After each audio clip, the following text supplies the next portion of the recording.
car, feel luxury. Slide through, silk dress like it's poured on. Lip gloss sticky like the bills that you sit on. View of the city from the 32nd floor, but I'm staring at you, yeah, that's what I came for. I'm the storm in the summer, make the sky leak. Pocket like a garden, everything green. You the flame on the wick, slow.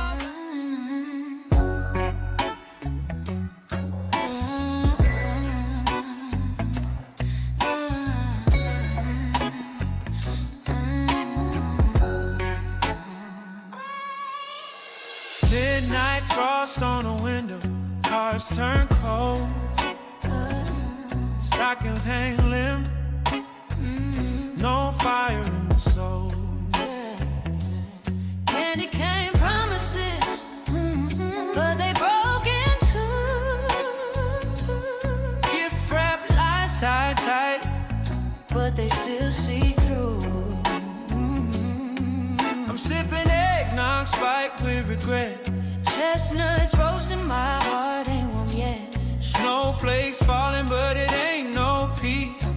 Silent night, but my mind won't release. Sleigh bell dreams, but they don't come true.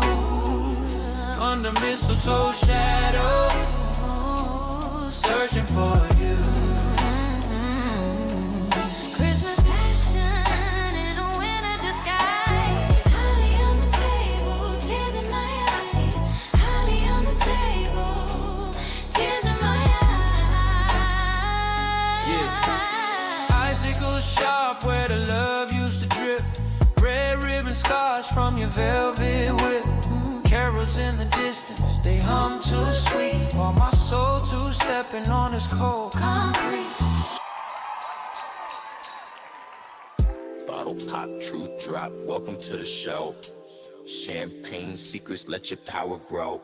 Every video, spark, ignite your inner light.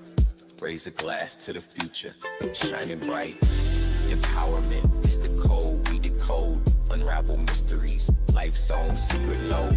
Step by step, tap in, find your flow. With champagne secrets, you gonna glow. Unlock the strength within you, watch it bloom. Life's a canvas, painted every room. Through ups and downs, cheers to what's next. Champagne secrets, life's complex.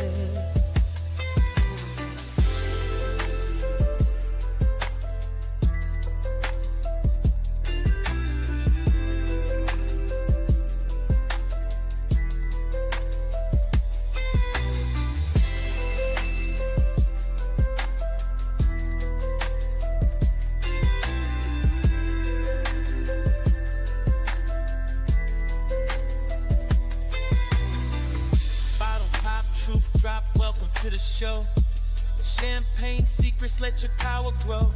Every video, spark, ignite your inner light. Raise a glass to the future, shining bright. Empowerment is the code, we decode. Unravel mysteries, life's own secret load. Step by step, tap in, find your flow. With champagne secrets, you're gonna glow. Unlock the strength within you, watch it bloom. Life's a canvas, painted every room. Through ups and downs, cheers to what's next. Champagne secrets, life's complex.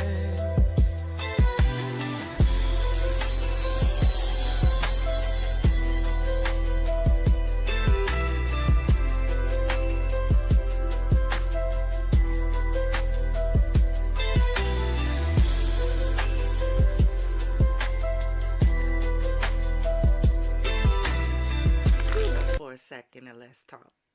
Yo, DJ, roll that beautiful champagne footage. Confidants?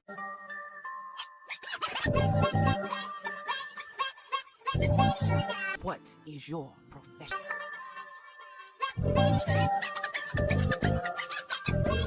What is your profession?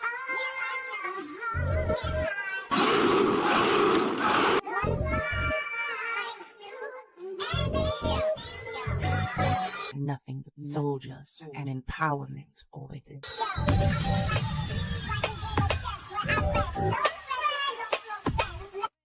You want answers? I think I'm entitled. You want answers? I want the truth! You can't handle the truth!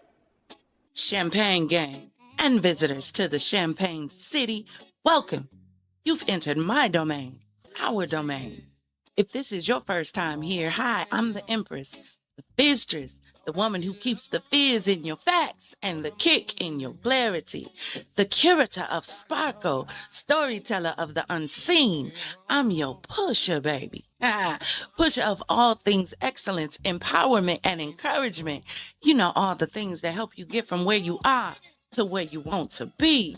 Yes, the guide through the glittering corners of mess and chaos. So raise those glasses, grab your charger, and sit back. Let the bubbles rise and let me tell you what really goes on when the cork hits the floor. Welcome to the Champagne City, baby. Let's toast.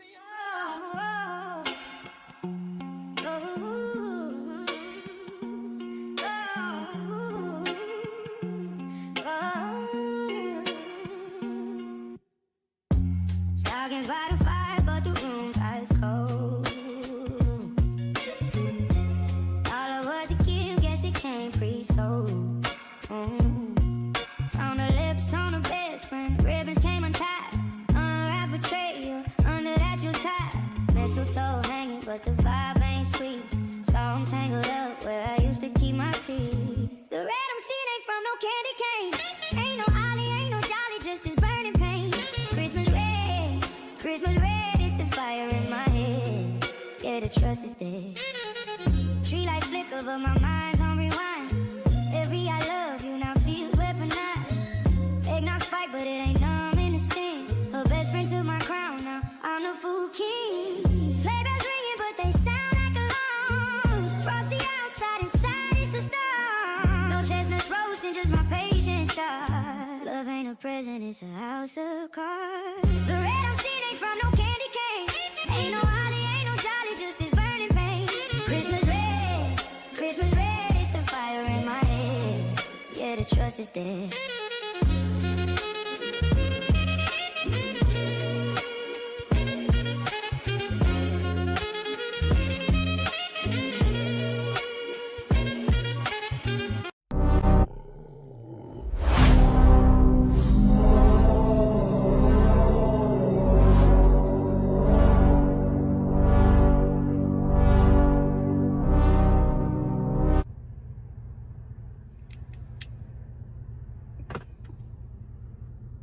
Let me tell you something. What's my next course of action? What is a man's next course of action after somebody that had him in the buck in front of his wife? What else you supposed to do? What else you supposed to do? Your children there, your loved ones, all your friends. What else is there to do but to go to your trunk and bring back that thing and add a place out? You gotta do it. You gotta do it. And the first one I'm coming for is the ref, because I don't like the little look on his face. Why you should have called the match. This gotta be something illegal. This gotta be. I don't care what the rules is. I don't give a fuck. That's illegal. You ain't supposed to have a man like that. Ain't no good deeds gonna make up for that. I could donate my whole wardrobe to Goodwill. A man still have me in the buck.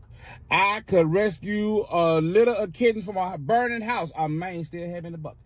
I could give a homeless man $10,000. A motherfucker still had your boy in the buck. What the fuck?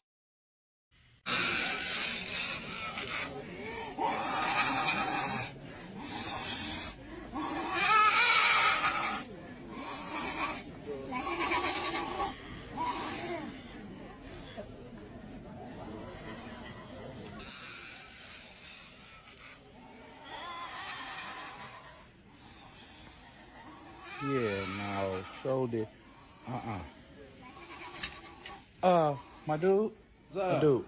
I'm about to head on out. Why, bro? Yeah, I'm about to bounce. I'm gonna check y'all. It's been what's gonna be. Yeah. No, you told me this was an all-white party. That's what you said. You said it was an all-white party. It's gonna be fun. They having a whole goddamn Dracula initiation like that. Yep. You need to call Van Helsing, Blade. Get them over here, because I don't know what the fuck going on. Bella, Jacob, all them out there. Sookie, Bill Compton, Celine, Victor Lucian, and the bitch out there chewing the incense. She look like she is a full-blown deaf dealer. She hang with Celine. All them out there. Now, it's the Filipino version. It's a Filipino word, but still. I'm kind of pissed with you. I'm kind of pissed with you that you even had me over here. I thought you were cool. No. I'm kind of pissed with you that you even invite me over here because I could have been doing something else besides almost dying. Now, protect your neck, my nigga. That's all I can tell you. But peace. I'm out. Okay, question number 1. How many states make up the United States? 48. Yes. What is the capital of the United States?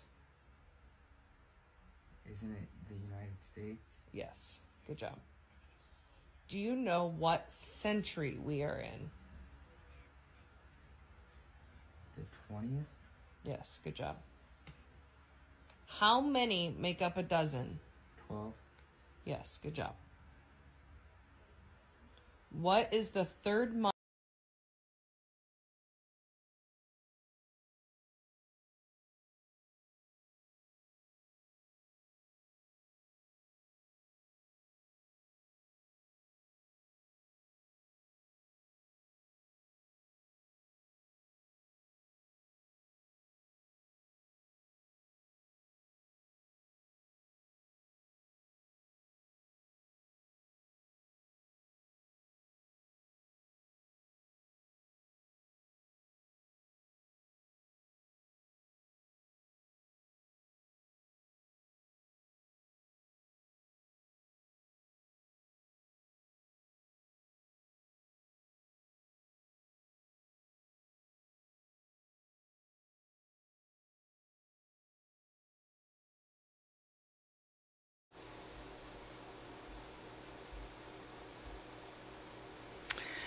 Please drop in the chat. And number 1, if you can hear me okay. Please drop a 1 in the chat if you can hear me. Yeah. OBS and the technicalities that technical when they technical. Can somebody please help me understand who has the answer key? That's what I was saying when y'all couldn't hear me. Who has the answer key? Are we just calling our child dumb in front of the entire world? Is that what we're doing right now? See, I remember we ran into this during the pandemic. And the first time I heard this used in reference to children was educators was telling parents how extremely dumb their children now are. Who has the answer key that everything he's saying, she's saying correct? Because since when was the capital of the United States the United States? Help me, please. It's just I. Is it just me? Because, you know, TikTok done made me feel like I need to hand my diploma back and start over, because clearly I don't know nothing about what I thought I knew when I thought I knew it. I don't know nothing. Yeah, we don't know math. We don't know nothing. Clearly, we don't know nothing. Because the way I had to relearn math to teach my grandson this Common Core, it took me 45 minutes to understand what they were trying to teach them, and another 20 to figure out how to teach it to him.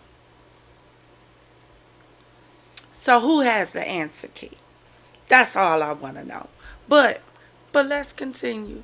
Let's continue. Month of the year.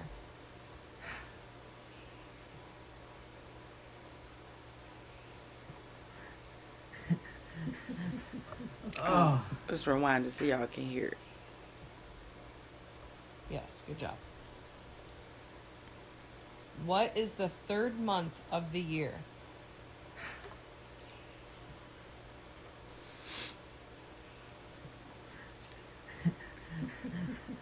Oh.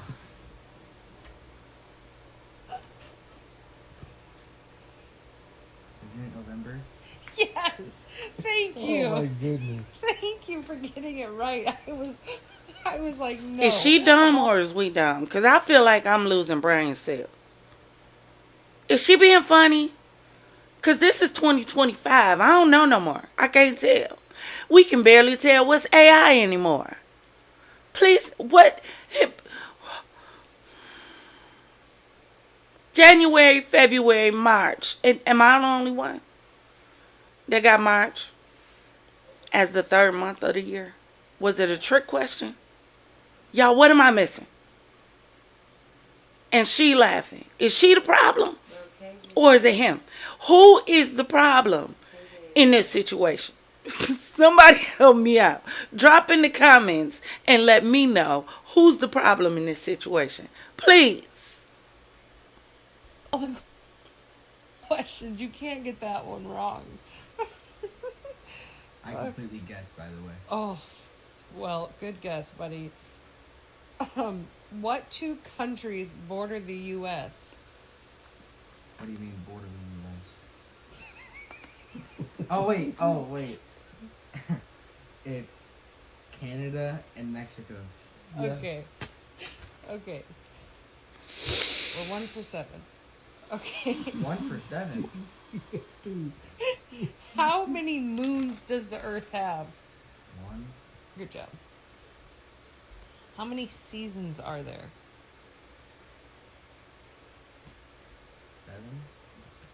7. Yes, holy cow. Thank God. Okay, you're smart. Men that's supposed to be protecting us falling into transphobia. But yeah, no. So did I'm trying to. However, but you ain't even, bro. You nigga. And the men. Y'all listen, if y'all see my nails and they look a little, colored, it's because I dyed my locks. I'm into this chocolate hair color. So my nails, if you see them, they're not dirty. They have hair dye in them. Yeah. So, don't nobody get in my comments and do too much. It took a lot just to come on camera. Those who know. Y'all who know. But I was going to let the fellas say it, because I didn't want to say nothing. So I'm going to let the fellas say. She addressed the fellas. So I'm going to let the fellas speak on this one. I ain't got nothing to say. So let's see what the bros got to say. Bros, drop in the comments and let me know what you think about TS saying that the bros is not protecting us. I'm a us. Niecy is a us. I have a bunch of us's that are a part of the Champagne City. I'm not sure what us she was talking about. Maybe she wasn't addressing the same men that would protect us. But let's see what they got to say.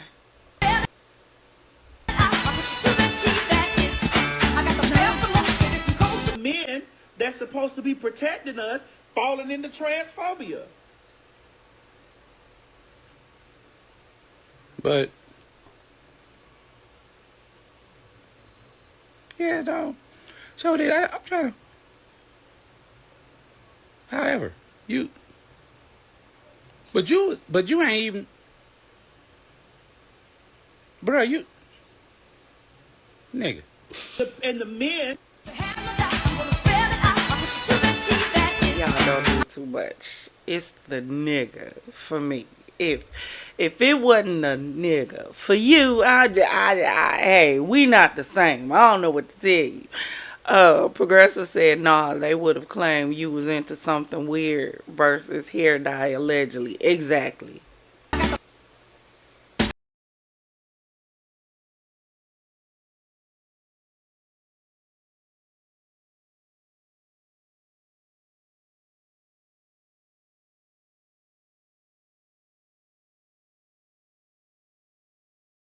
Gladiator Nightlife foot apparel is going on here today. Let me tell you about that left shoe. That left shoe a motherfucker. That left shoe ain't behaved a day in his life. It's gonna make you pay. It's gonna make you pay. That left shoe better take you down through there. Believe it or not. I wouldn't advise. I wouldn't advise keeping that on. Do your little dance in the living room. Don't go nowhere with that left shoe on. Them a little bit too loosey-goosey. You need to put some shoestrings on yours. That left shoe is fly by night. That left shoe is very untrustworthy. It shows out in public whenever they want to. So I wouldn't do it if I was you. See, that's why I be telling people, you gotta be careful when you buy shoes from the hair supply store. You gotta be careful. Them shoes at the hair supply store, they should come with a VIN number so you can track the history. And whatever size they told you they were wrong. That's on fee 5 4 Farmers 12. That's what that is. Them shoes way too big. Them for somebody granddaddies who do kind of other stuff on his days off. The saying is feet don't fail me now for a reason, because you never say, because shoes will fail you. Shoes will let you down. Exhibit 8.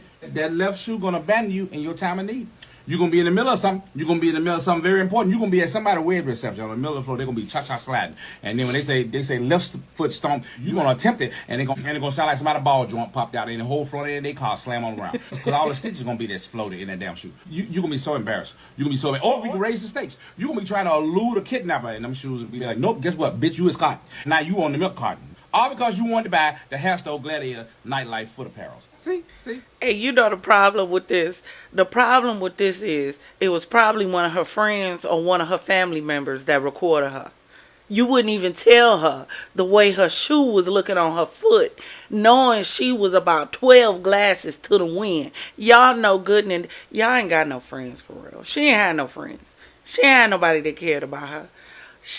Only people she had around her were people that cared about lights, camera, action. That was it. She ain't had nobody love her, not surrounded her, that let her do this so he could do that. No, you ain't got no friends. You ain't got no friends. Y'all friends don't love y'all for real. Y'all better start sitting down and write a list and check it twice. Find out who naughty or nice. You better start cutting off friends before 2026, because everybody that was her friend in that room needs to be gone. Go. Control or delete. Try again. Because they don't care about you. They don't give 3 damns, less known 2. Lord knows not 1.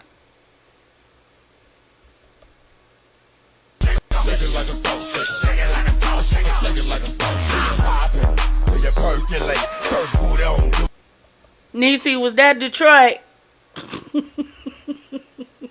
I feel like this was a Detroit move. Was this Detroit?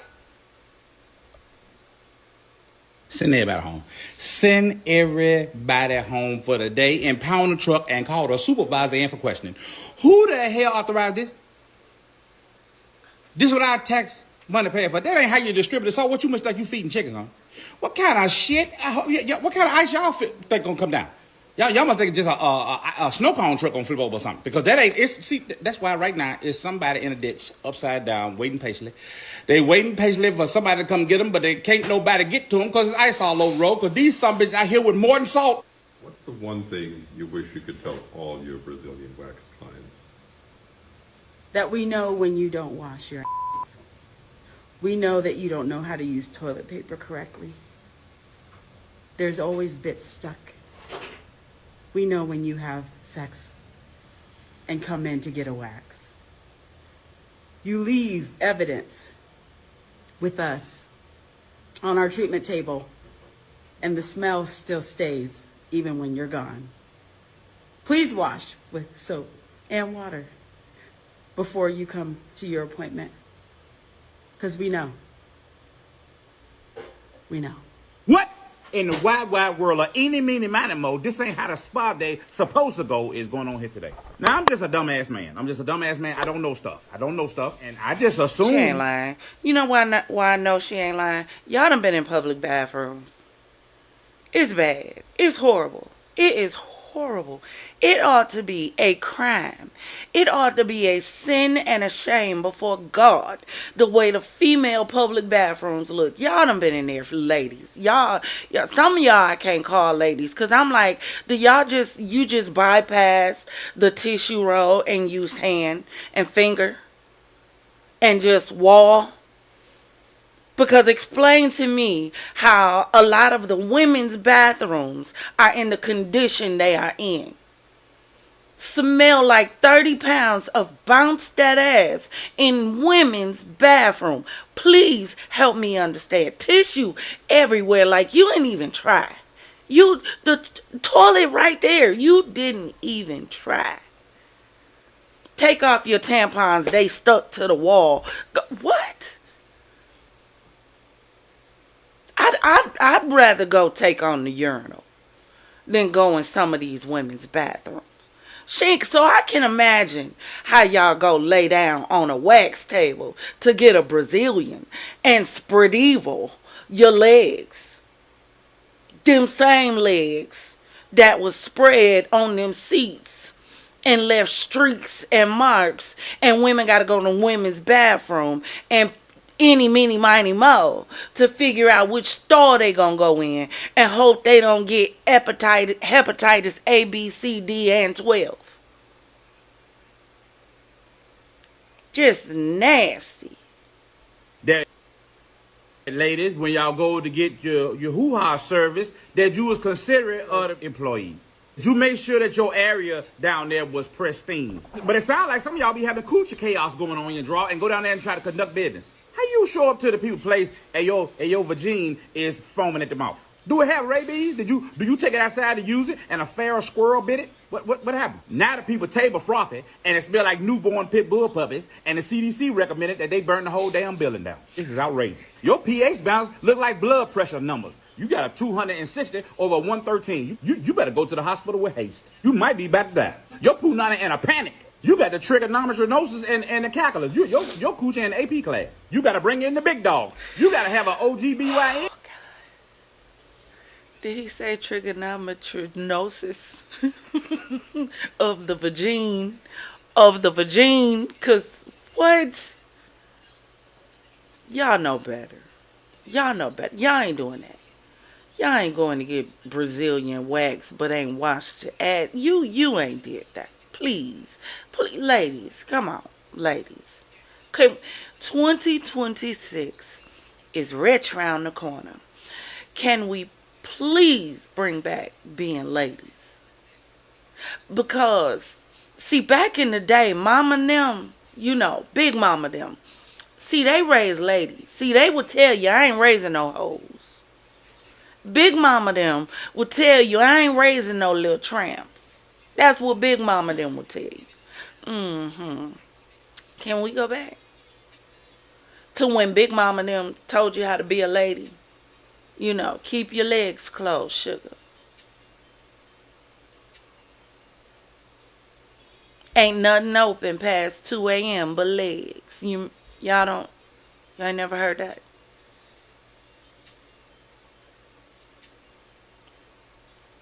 Make sure you keep on some clean underwear, sugar, because you never know what might happen.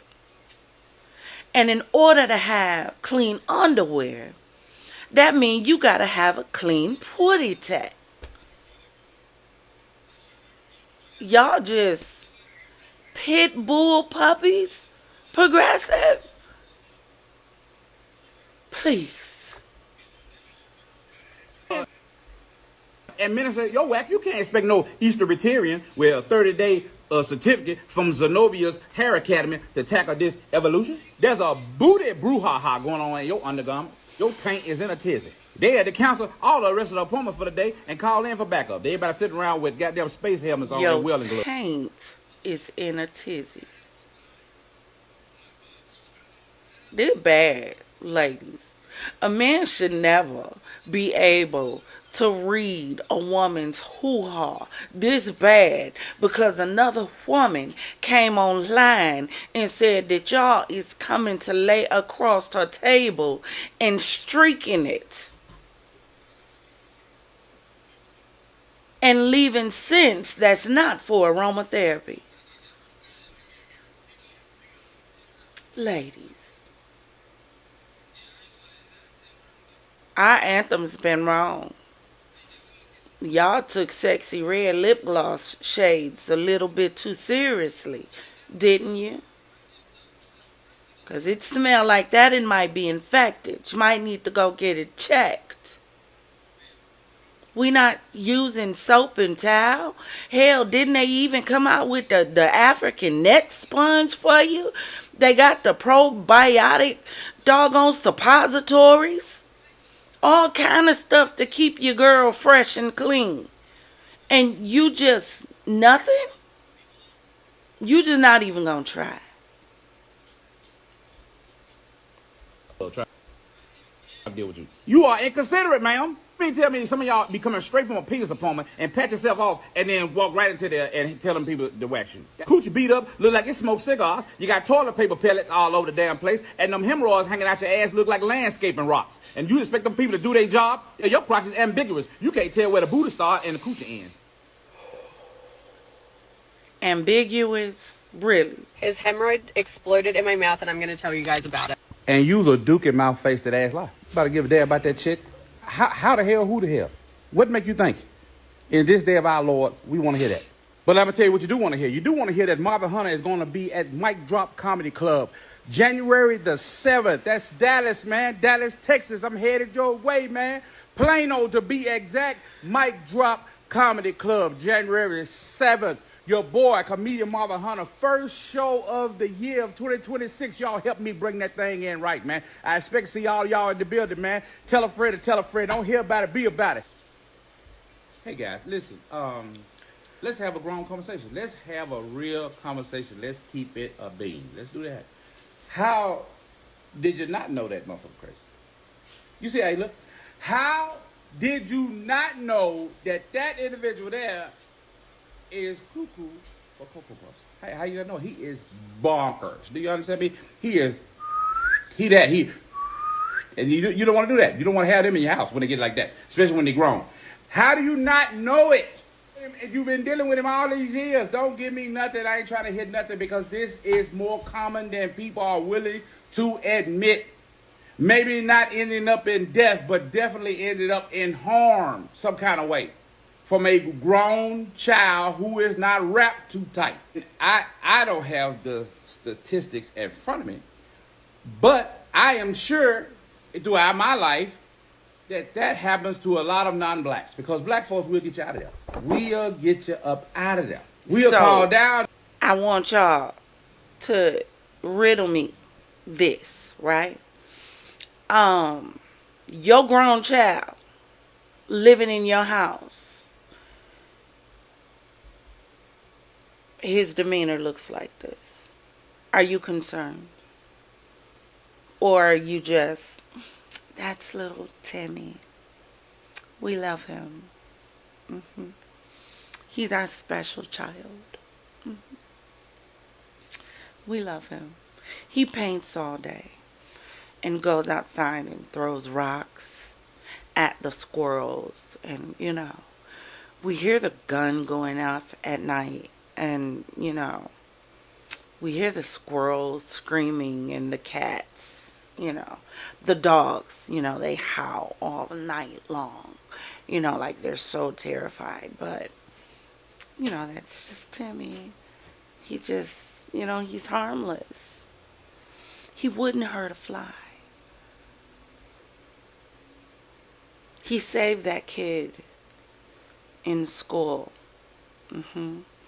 That kid was falling down the stairs, and he was right there to save him.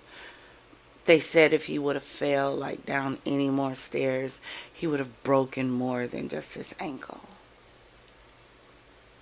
That's our Timmy. You know. That, I'm just saying, progressive. When I keep telling y'all, we are not paying attention to our children, this is what I'm saying. There's something in this boy's face as a parent that should make you say, Dr. Couch. Trouble in the future. Do something now. You know, any collection of those words would have worked, you know, when he was growing up. That's all I'm saying. If the Cadenhead boy's parents would have paid attention to him, we wouldn't be dealing with what we're talking about today, which is 764. But let me let him cook. There and put them folks in your life and say, hey, I got a little work for you. You can't be in our house acting crazy. You getting up out of there. We scary. Even though you are a family member, you got to go. That's why I love the movie Ray, but one scene from the movie Ray I found to be not realistic. I didn't like the scene when he was a child and he first went blind and then he fell on the floor. He yelling for his mama. She go to help him and stop because this nigga start echolocating shit. He start finding shit. You doing all the goddamn shit here. This nigga finding crickets and shit. He is walking around straightening up pictures on the wall. He is doing all kind of shit that people that can see supposed to be able to do. Then cut the cricket, tell her something. I see you too, mama. Well, not for long because a black mama will be gone after that. A black mama will be outside in a tree on the phone. Listen, hey, 911? Yes. I need you to come get my child. I did not birth a dolphin or a bat. He out here finding shit. He out here echolocating shit. He blinding the motherfucker. He can't see shit. He blind 6 ways from the sun. I can't do it. You gotta come get him. I'm out here in the tree. He down there telling something. Come down, mama. You gonna hurt yourself. I don't like none of that. Now, don't step on that branch. That don't seem stable. How he see it? He don't know. How he do it? How he know it? My girlfriend thinks I'm gay for wearing a long coat. Why? Question. No tea, no shade. It said my girlfriend thinks I'm gay because I wear a long coat. I'm going to rewind just a teeny bit. Do you guys think it's the coat?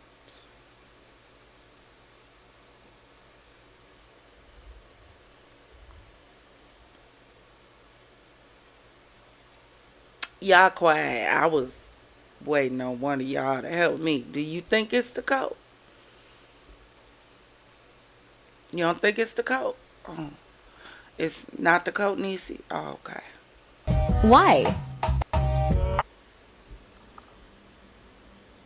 Yeah, no, sure did. I don't think it's the coat. I don't think it's the coat, dog. It's not the coat. It's not the coat. I think it may be. It may be. I don't be knowing stuff. I went to public school. I be knowing stuff. But I have a theory. I have a theory that it might be the pose. It might be the pose, my guy. The pose makes certain assumptions. The pose makes an assumption that you possibly wake up in the morning and be like, you know what I got taste for? Some dick. That's what it looked like. It looked like you had the feel for the flavor of a penis. That's what it looked like. You have hankerings for dick. That's what that look like. It's that little leaning back shit. That little leaning back shit with the little hand. That little leaning back with the hand shit. See, did he say hankerings, y'all? Did he say hankerings? This man is a fool. Do y'all hear me? He is a pure D fool. Please go over on TikTok and support comedian Marvin. I think his last name is Hunter. Please go support, because this man is a fool. Diabolical. That when women do that, they be leaning back on the wall, looking up at you, said that flirtatious energy. Like, boy, you so crazy. You got that, boy, you so crazy energy. And your girl recognized it. Yeah, he thought it was Photoshop, bitch. Thought it was Photoshop, bitch.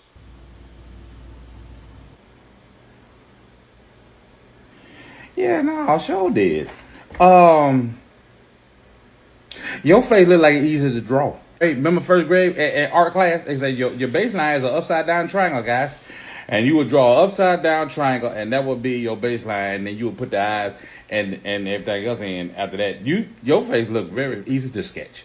That would look like you look like first grade artwork that they put out in the hall on the wall or head down to the lunchroom. I did. That don't look like the later on the album that had first came out when I became a fan. This somebody else. This look like you on a Chinese brothel. You like I have a good time, GI? You look like that was you. You like I have a good time, GI? You like I have a good time, GI?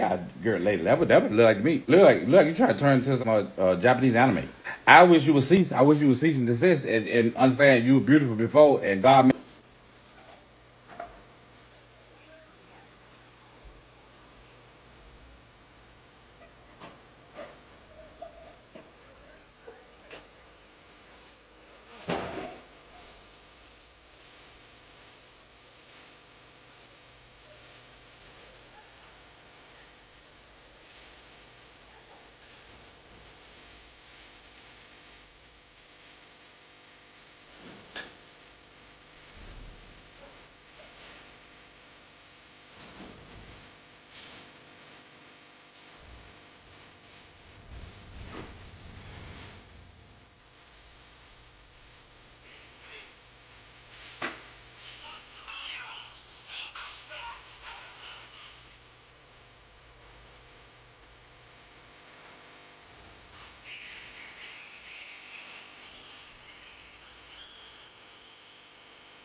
Hey, AI hell, y'all.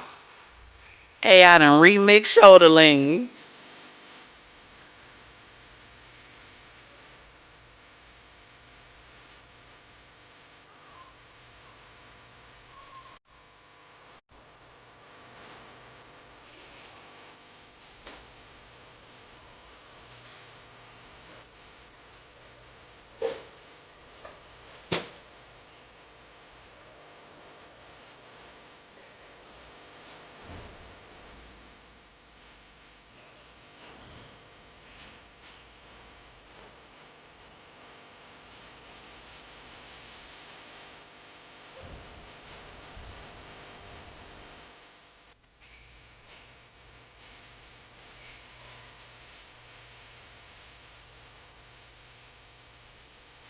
Y'all ain't in with it.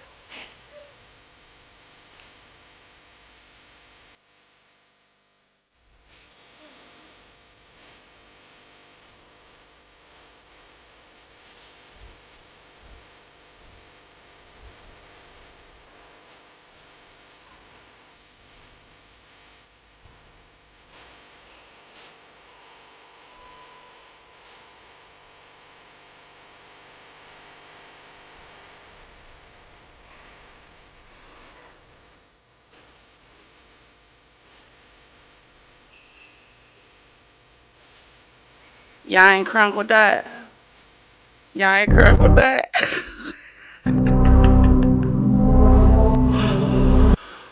Oh, y'all, we had to get some laugh on and get some feel good in before we get ready to get into this show.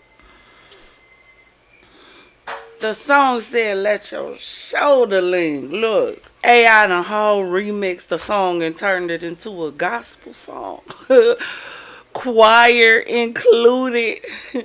Not be cooking edibles, letting my shoulder lean. That's all I'm saying, Niecy. Talking about shoulder. It's a whole new anthem unlocked. For real, for real. Let's get ready to get into it. Y'all enjoyed the Little Joker's Wild. I figured I'd go ahead and come on this doggone camera because if I didn't before the end of the year, Father Locke was going to have a whole conniption and he was going to get me. So that my brother didn't start a whole YouTube beef with me because I didn't come on camera. I came on camera for him. But let's get ready to get into these affirmations. So get those well, no, let's give a proper introduction. Let's do it the correct way. All right? Let's get ready. Let's go.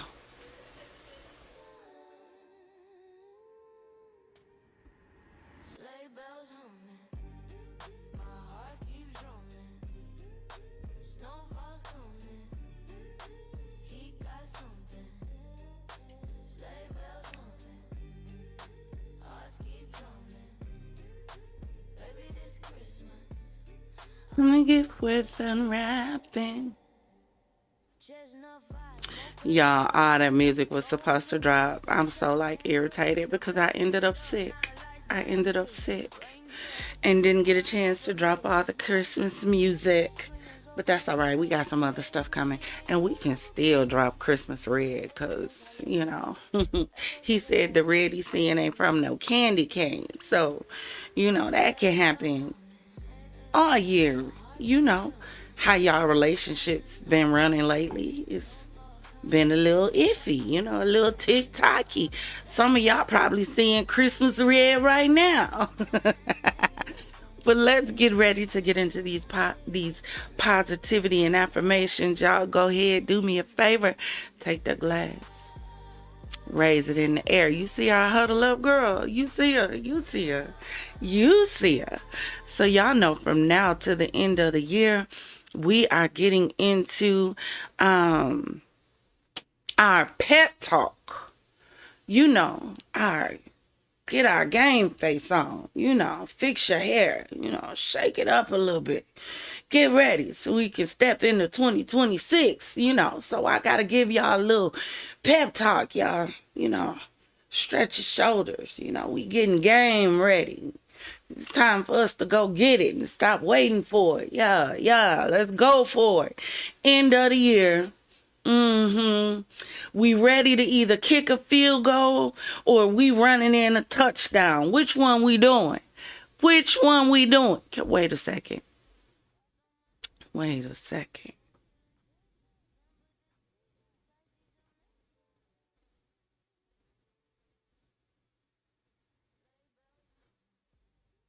Okay, I had to make sure my mic carried over so y'all could hear me, Lord, because I was going to be a little frustrated if y'all couldn't hear me. Let's get into it. Y'all ready? Y'all ready? All right. Champagne gang. Huddle up. We're standing on the 50-yard line of the year. Hearts thumping like bass, speakers at the block party, and the scoreboard is staring back at us with that look. You know the one. The look that says, what you gonna do now? And we answer with action. This is the push, the button moment. The I ain't waiting for permission moment. The my future ain't gonna build itself, so hand me the hammer moment. We've carried lessons. We've carried losses. We've carried love, laughter, broken pieces, stitched pieces, and pieces we didn't even know we were still holding. But now it's time to carry purpose. Step into 2026 like you lit the whole path yourself. Champagne team, I need your eyes up, your spine straight, your spirit loud, your vision sharp. Sharp enough to slice through any fear lingering on the sideline. Because this next lap, it's not about who cheers the loudest. It's about who runs with you. This is your year to upgrade the circle, sharpen the energy, and define the vision. We're having conversations we used to avoid.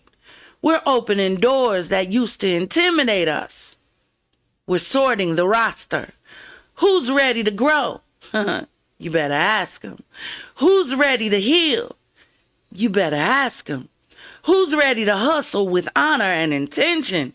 Oh, you better ask them. And who's just drawing on the jersey for free snacks? No more dead weight. You either lace up or step back. Breathe deep. Shake off the hesitation like glitter from your shoulders. Set your jaw, flex your purpose, then say with your whole soul, we're built for the big moments. 2026 ain't waiting, and neither are we. Let's get victorious. That sound good to you? Well, if it do, then I need you to say it with your whole chest. Let's toast. That girl bad, ain't she? She a bad, ain't she? Let's go. Ladies and gentlemen, confidant.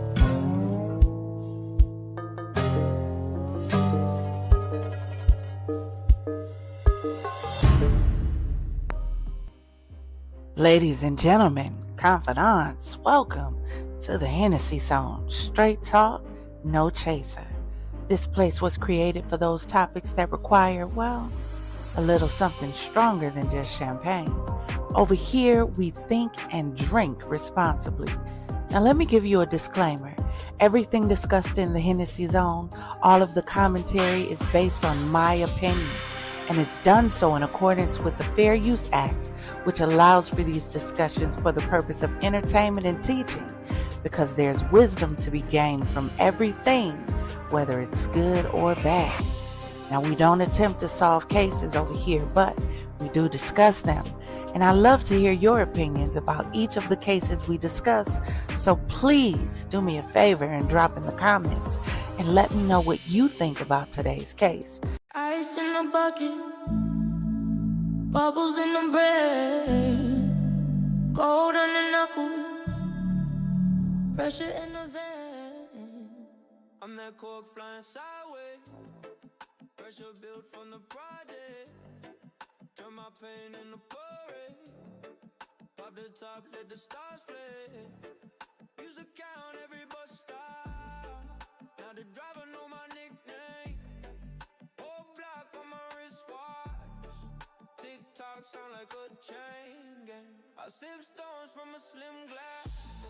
All right, there we go. There we go.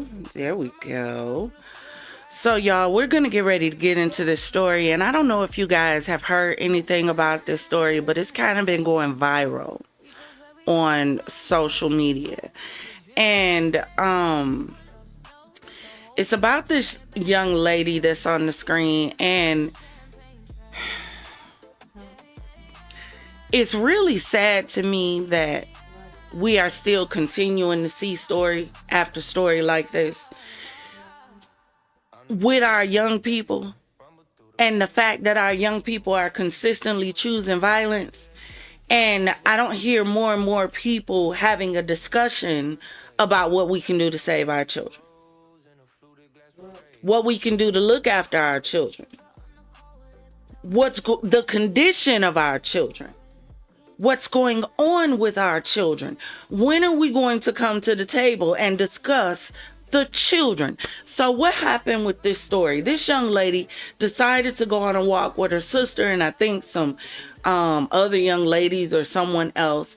And some guys, young teenage boys, jumped out of the bushes with a gun and opened fire at them. Motive right now, don't know, don't care. Jumped out with a gun and opened fire. This young lady lost her life. 13.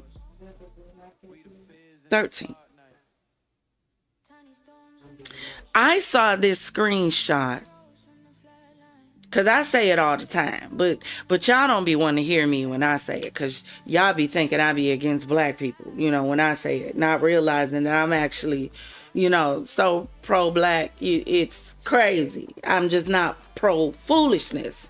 That's the difference. I love black people. But just because I love you doesn't mean I have to agree with the foolishness that you do.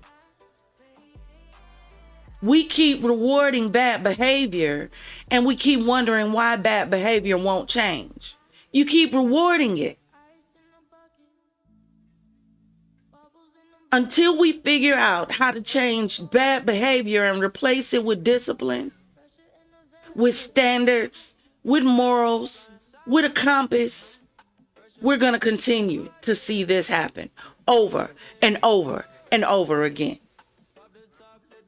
But it says, where's Black Lives Matter? My question exactly. I ask it all the time. This child died at the hands of black youth, and for what? So where's the outrage from BLM? Where's the anger and protest from the black community? We don't respect the lives of our own people, so don't expect others to care about black folk when we are constantly killing each other. Not only should these youth be charged, but the parents need to also be arrested. Your children out here running the streets with a firearm. They not adults. And where did they obtain access to a gun? Yep, all y'all, the parents and the children who want to be gangsters and thugs need to be arrested and held accountable. Pathetic. My condolences to the family and especially to her sister, exactly, who had to watch her sister die in her arms. Didn't even want to wipe the blood off. I pray justice is served to provide some healing, and I didn't save the rest, but I absolutely agree. Where's the outrage? We have to be angry more than just when the cream team unalives one of us. You know, because we want to call every time that happens racist. Not just we out there acting a damn fool and it cost us our life. We want to make every single situation that happens with us George Floyd, and it is not. We want to make every situation Philando Castile. It is not. Some of y'all are just trifling. Some of y'all picked up a phone and called up a bitch named Karma and she came knocking on y'all door. It ain't racism.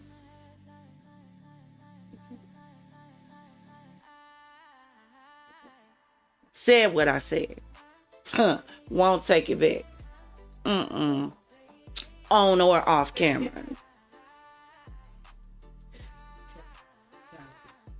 This is sad. And you know what? You know what? All the huge major outlets, I don't see any of them covering this. I could barely find information even on social media about this. Where's the outrage? Did y'all see the way Chicago showed up when that mama got jumped with her kids? Did y'all see the way Chicago showed up? Where her city? Where her city? What happened to that saying, if it's to be, it's up to me? Where the marches? Where the outrage? Where the marches outside these boys' family homes? Where's the outrage till the parents are held accountable? A lot of y'all kids gonna start not making it home. A lot of y'all kids gonna start not making it home. Because y'all won't have the conversations. And everybody ain't playing with your kids. If they would have did this to the wrong individual, and I'm not even talking about somebody with a gun. There's some OG, triple OG, OGs out here that done stared down a barrel before. They ain't scared of you pulling no gun, especially as a kid, because you don't know what you doing. Some of y'all kids ain't gonna make it home if y'all don't start having conversations and paying attention to what your children are doing. Start reining your kids back in. Yep. Go back to being overprotective. Yep. Go back to being overbearing. Yep. Go back to taking the doors off the hinges. Yep. Go back to removing cell phones. Yep. Go back to removing televisions. You know, punishment. Do we not know what that is anymore?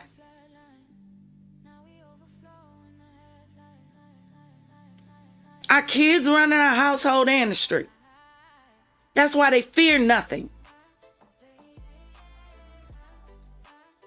And then they don't have models modeling nothing before them. So what do they have to look forward to becoming besides nothing? When they see nothing, they're taught nothing. Hell, I showed you the damn boy who thought the third month of the year was November.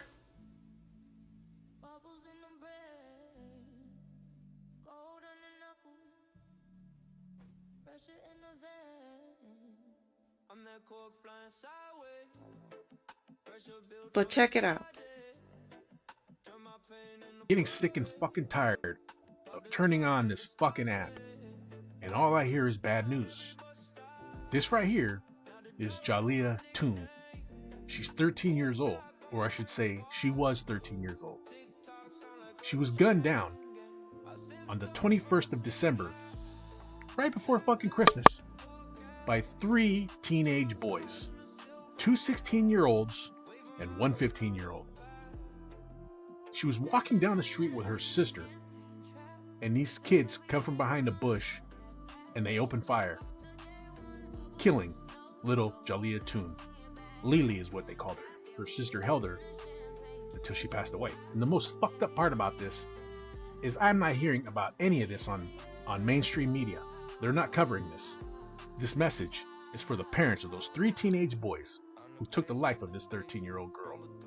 You better hope that karma doesn't come back to bite you in the ass and somebody takes something from you that you love the most. Drop it in the comments. Are you sick and tired as well of hearing about these kids that keep losing their lives to gun violence? I hear about the 13-year-old girl that was ambushed by a group of teenage boys, shot and unalived on her way home from getting food with her friends and sister. Yes, her name was JALEEYAH. So like I always say, everybody thought that it was a normal day. This happened in North Carolina. This just recently happened on Sunday, December 21st. JALEEYAH was with her older sister, Jashia, and a few friends. They decided to walk around the neighborhood. They went to go get something to eat, and they were literally on their way back home. All of a sudden, a group of teenage boys, I think the oldest ones were about 16, they jumped out of the bushes and ambushed JALEEYAH, her sister, and her friends. They only ended up shooting JALEEYAH. Jashia held JALEEYAH during her final moments. She tried to help with her injuries. She felt her presence, and she was just such in shock and traumatized that these boys came out of nowhere and did this to her sister, her younger sister. Fortunately, JALEEYAH has passed away. Group of boys, like I said, it was 3 of them. One was 15, the other 2 were 16 years old. All 3 of them are now facing charges of first-degree unaliving and felony conspiracy. I do want to send my condolences to JALEEYAH because, like I said, she's only 13. This is very confusing as to why they decided to commit this crime and harm this girl, but she obviously does not deserve that. People committing crimes are just literally getting younger and younger, as I always say. Y'all let me know what y'all think about this situation. 18-year-old Jaleeyahtune, her tragic death comes just days before Christmas. Her family telling me there are gifts under the tree that she'll never get to open. She was my miracle baby. She was premature. She was born 3 months early. She was 2 pounds, 5 ounces. And she came home 2012, right before Christmas. And then she left right before Christmas. Planning her daughter's funeral was not how Whitney Brown Tune expected to spend the week of Christmas. Overwhelmed with grief, the mother of 4 spoke with me about her 13-year-old daughter, JALEEYAH. She's a helper. She's friendly, smart, bubbly. Just had this personality that, you know, it's gonna be hard. We're not gonna get back. Goldsboro police arresting 3 teenage boys in connection to JALEEYAH's death. They say the 13-year-old was killed just after 4:30 Sunday afternoon in the 200 block of Alpha Court. I held her in her last moments. JALEEYAH's 14-year-old sister, Jashia, held her as she took her final breath. She told me they walked with friends to get something to eat. On the way home, she says a group of boys that she didn't know jumped out the bushes and started shooting. She frantically turned around, looking for her sister, and that's when she saw JALEEYAH had been shot. She looked so scared, like I was scared myself because I hate to have to see her like that, and it was like all on my hands. I didn't want to wipe it off because it's like I still felt her presence, and I still felt that she was with me. Loved ones affectionately called JALEEYAH Lily, telling me she was your average 7th grader who had a big personality. Jashia today wearing her sister's favorite hoodie because she says it's the closest they'll ever be to one another. She didn't deserve this at all. Like, people are very cruel because now I have to live on without my sister. And Goldsboro police said the 16-year-old suspects make their first court appearance today. The 15-year-old suspect will make his. What's up, family? Walk with me. Imagine you're a kid in your neighborhood. You decide to walk with your friends to go get something to eat. When on the way back home, some dudes jump out of the bushes, kids, and just open fire on you and your friends. It happened, fam. Check out the video, leave your comments, and I'll come back with mine. You know, Lauren, the family of the victim identifying her as 13-year-old Jaleeyahtune. Her tragic death comes just days before Christmas. Her family telling me there are gifts under the tree that she'll never get to open. She was my miracle baby. She was premature. She was born 3 months early. She was 2 pounds, 5 ounces. And she came home 2012, right before Christmas. And then she left right before Christmas. Planning her daughter's funeral was not how Whitney Brown Tune expected to spend the week of Christmas. Overwhelmed with grief, the mother of 4 spoke with me about her 13-year-old daughter, JALEEYAH. She's a helper. She's friendly, smart, bubbly. Just had this personality that, you know, it's gonna be hard. We're not gonna get back. Goldsboro police arresting 3 teenage boys in connection to JALEEYAH's death. They say the 13-year-old was killed just after 4:30 Sunday afternoon in the 200 block of Alpha Court. I held her in her last moments. JALEEYAH's 14-year-old sister, Jashia, held her as she took her final breath. She told me they walked with friends to get something to eat. On the way home, she says a group of boys that she didn't know jumped out the bushes and started shooting. She frantically turned around, looking for her sister, and that's when she saw JALEEYAH had been shot. She looked so scared, like I was scared myself because I hate to have to see her like that, and it was like all on my hands. I didn't want to wipe it off because it's like I still felt her presence, and I still felt that she was with me. Loved ones affectionately called JALEEYAH Lily, telling me she was your average 7th grader who had a big personality. JALEEYAH today wearing her sister's favorite hoodie because she says it's the closest they'll ever be to one another. She didn't deserve this at all. Like, people are very cruel because now I have to live on without my sister. And Goldsboro police say the 16-year-old suspects make their first court appearance today. The 15-year-old suspect will make his tomorrow, and of course, police say this remains an active investigation. Before I get into my commentary, condolences to the family, condolences to her friends, and everyone affected by this tragedy. Now let's talk about some uncivilized mutts. What in your damn mind would provoke you to pull out guns and arbitrarily open fire on a group of kids? And on top of that, you're a kid yourself. What are you thinking, you uncivilized mutt? Who raised you? Like, there has to be something going on with who raised them also. This is not just on the kid. This is who prepared them for that moment. I know there's always exceptions. Getting sick and fucking tired of turning on this fucking app, and all I hear is bad news. This right here. So y'all hear some of the videos from TikTok on what they had to say. So I found an article on the North Carolina Beat, and this is crazy. So it says, North Carolina father blasts baby mom after son charged in 13-year-old JaleeYahtune's unaliving. So this father, and I couldn't find the original video, but this father came out when he heard this story about this young girl being shot and unalived, and this group of boys jumping out. He came on live and he was talking about, in this area there's nothing but single mamas who won't allow the fathers to be in the children's lives, right? And he was saying prayers for the families. He was saying the kids and the parents need to go to jail for what happened, only to find out one of the children was his son. I want you guys to check out his response after finding out one of the children was his son. What's up, live? I just found out one of them teenagers was my fucking son. I can't hear nothing. Oh, okay. Hold on. I just found out one of them teenagers was my fucking son, man. His audio ain't playing. That's why I was Hold on. Let's try it again.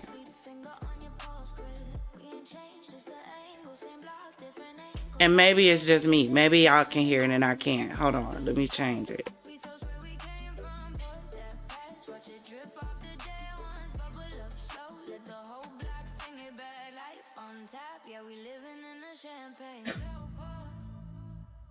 Trying to figure out who them kids were, because I had that fucking feeling. I just found out it was my fucking son that did that shit, man, that was with them motherfucking boys. The same one I posted up earlier with the gun in his motherfucking hand.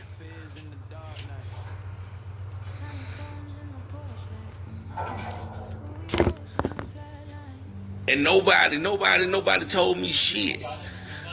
Nobody on his mama's side told me shit. And he was just down here. I just had my fucking son with me. with me, trying to get him to do right. Go to Kid's ass to school, man. I was gonna turn him on to the fucking business and every fucking thing, but no, his fucking mama. His mama helped his ass run away and get to go the fuck back to Goldsboro just to catch a fucking murder charge. And I'm telling you, I'm calling down there. His mama I should go to. His fucking mama should go to. Her name is Dominique fucking Smith. She used to stay in Jefferson motherfucking Court. She knew that boy was out there hanging with them gangs. She knew that boy wasn't going to school. She knew that boy was out there doing that shit that he was doing, and she was allowing that shit. She was allowing that shit until it was about to get her ass locked the fuck up. And that's when I had to go down there and get him. And he stayed with me for about a good 3 months before he ran away. And she come down here to come get him, instead of telling him, no, you need to stay down there with your daddy because you down here fucking your life up. And now he's about to be in motherfucking that damn prison for life. And then she ain't even got a nerve to tell me they locked my motherfucking son up.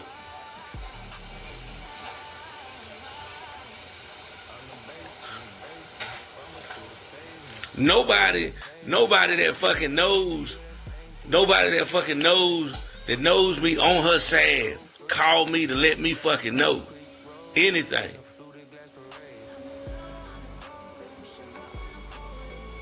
Not nothing. I had to do my own digging. And then my wife pulled up. My wife went searching for me and helped me search and found the fucking paperwork. Got him for conspiracy and murder.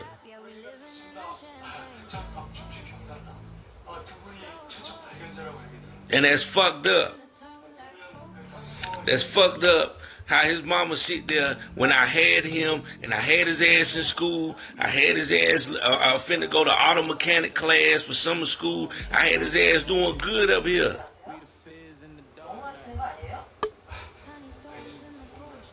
For her to brainwash his ass to go back to North Carolina to Goldsboro just to do this shit. And I told him, I said, if you go back to Goldsboro with that mentality, you're gonna fuck your that damn life up, man. I'm trying to save you from fucking your that damn life up because I done been there and I done did that. I see what type of shit you on. I see where you going at. Hold on 1 second. Let's pause right there for a second. Let's have a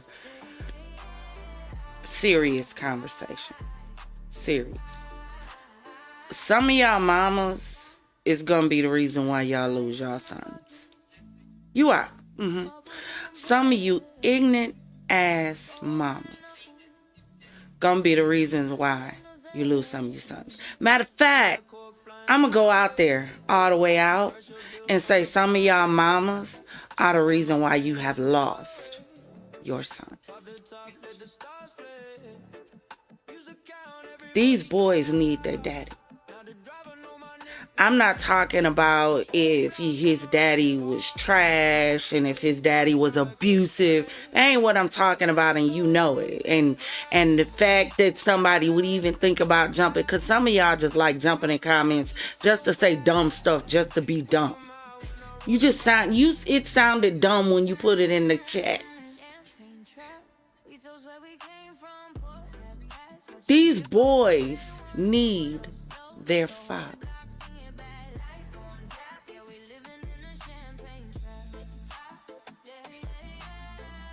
Their relationship with you is not their relationship with their children. I'm not talking about these dumb daddies out here who will put their children at risk because they don't know how to let go of the street. We ain't talking about you. We'll deal with you on a different day. Today we dealing with these raggedy ass mamas. Said what I said. But you're a Christian. The Lord ain't through with me yet. Peter was a cusser and cutter too.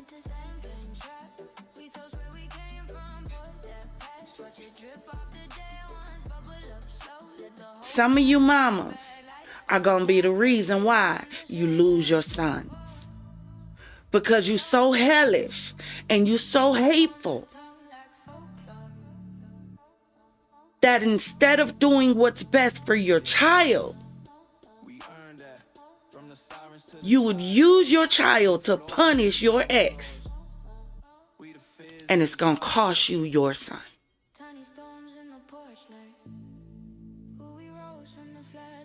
Warning comes before destruction. You can't raise no man. I don't care what your mama done told you. I don't care what your granny done told you. You can't raise no man.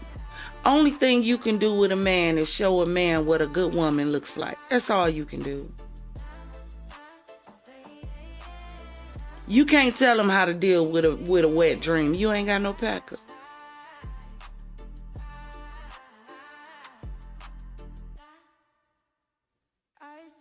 You can't tell him how to handle his first hard on. You ain't got no packer.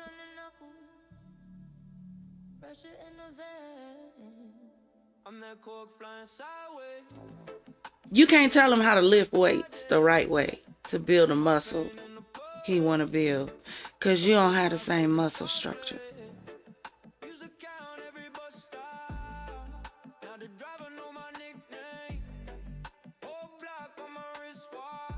You're going to lose your sons if you're not careful. Do you not realize that children have an impressionable age? That's why they tell you that when children are young, they need their parents, they need discipline, they need structure, they need guidance. That don't mean beat the hell out of them. That don't mean put them in freezers. That don't mean lock them in closets. That don't mean lock them in dog cages. That don't mean put them outside in the middle of the winter on the porch. That don't mean beat them to ounces of their life. That don't mean starve them to the point where they 15 years old weighing 15 pounds. By the time children reach 12, whatever you didn't take care of before 12 is set after 12. Baby, it's hard to break if you didn't take care of it before 12.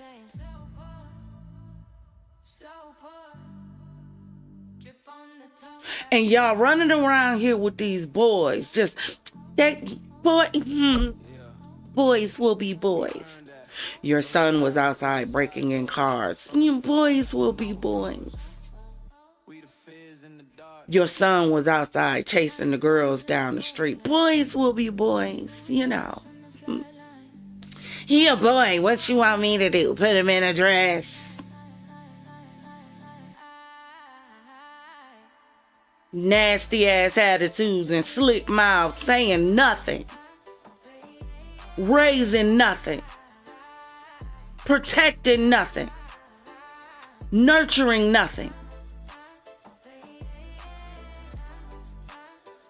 But you got a bag though.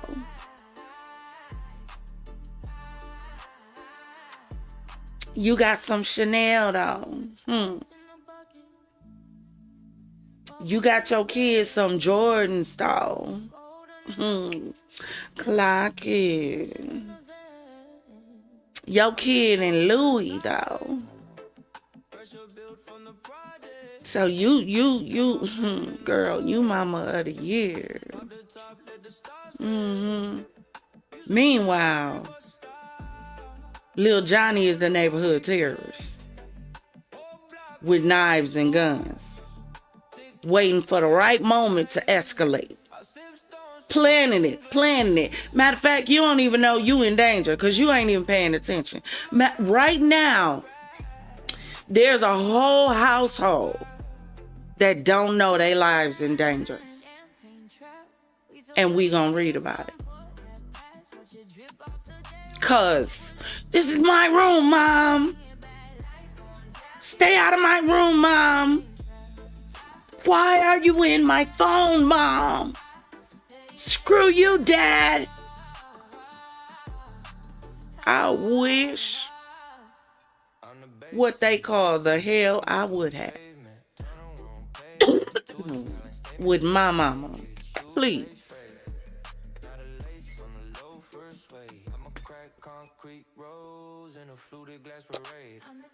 It would have been a case study.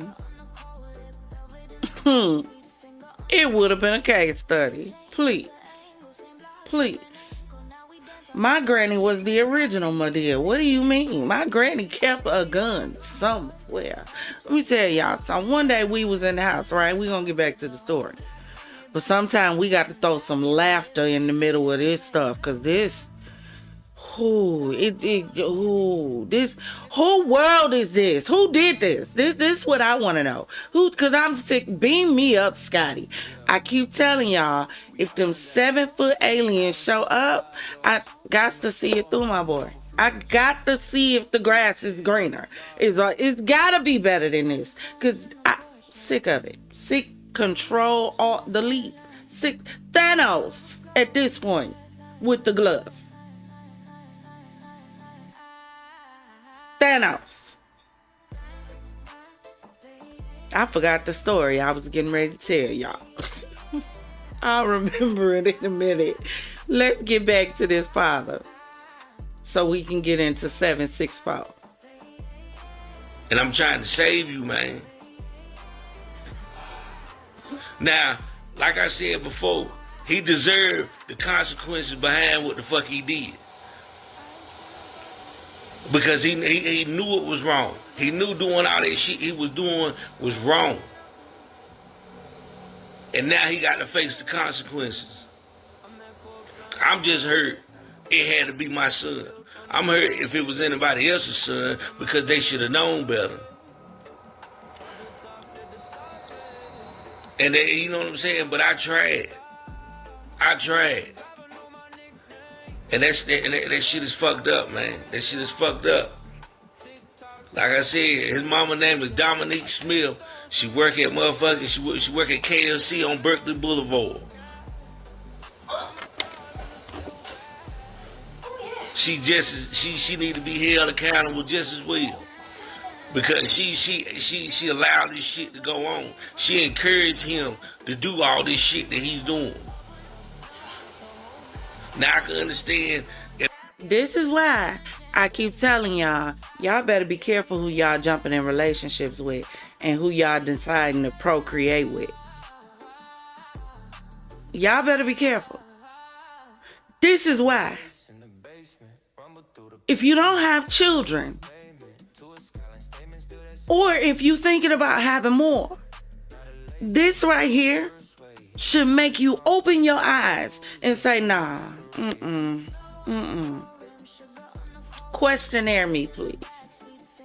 Matter of fact, I got a questionnaire for you. Oh, please. I got a questionnaire for you that you can sit down and have a conversation to get to know. Can we be on the same ship? Because y'all know, we established a relationship is two people on the ship learning to relate. Can we even be on the same ship without the two of us crashing the ship? Some of y'all problem ain't everybody else. It's who you on the ship with. Y'all ain't being careful who you're deciding to have children with. That's the problem. I keep telling y'all, BBD told us never trust a big butt and a smile. Y'all keep trusting. You keep on. You keep on. Poison, deadly, moving in slow. They told us. See, I keep telling y'all, back then the music was different. The music gave us instructions.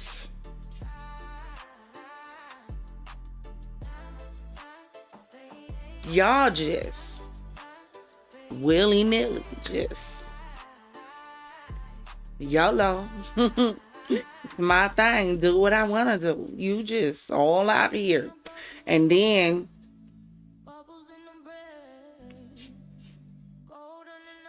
And you wonder why I keep saying some of y'all sleeping with the enemy. I don't even know it.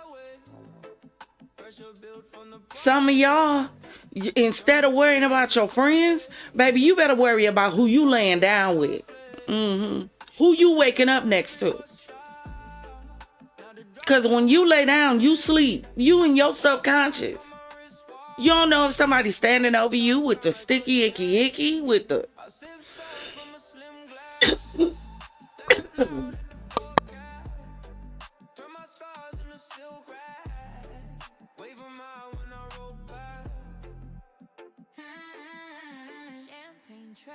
We toast where we came from, pour that past, watch it drip off the day ones, bubble up slow, let the whole block sing it back, life on tap, yeah, we living in a champagne trap. Yeah, I know I'm still getting over whatever bug that was that attacked me, like with the knuckled up, like sat down. I said, okay. Say less, but I fought back. Baby, I had some, I don't even know if I could show it on YouTube. I'll show the back.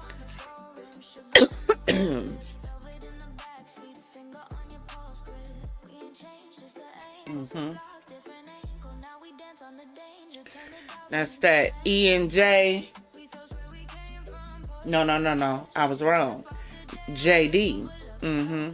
That JD Tennessee honey with some lemon juice and some chamomile tea. And what else I have in there? That was it. And I poured it up. When I tell you poured it up and sweat that, immediate sweat. Immediate. Like you ain't finna set me down without a fight. No. She got things to do. What do you mean? But y'all didn't see me for about a week because, you know, she got her little 1-2 in, you know. She did her little 1-2. So I'm still trying to recover a tad bit. But, y'all, can you imagine what this daddy got to be going through? Like real talk. He had his son. Had his son on the right path. And the mama helping the son run away to come be back with her. Just for him to start a legal activity. Reckless behavior. Yeah, she needs to go to jail. Allegedly. I would agree. If that is in fact factual, because y'all gonna learn. You're gonna learn to stop using your children as pawns. You used your son as a pawn.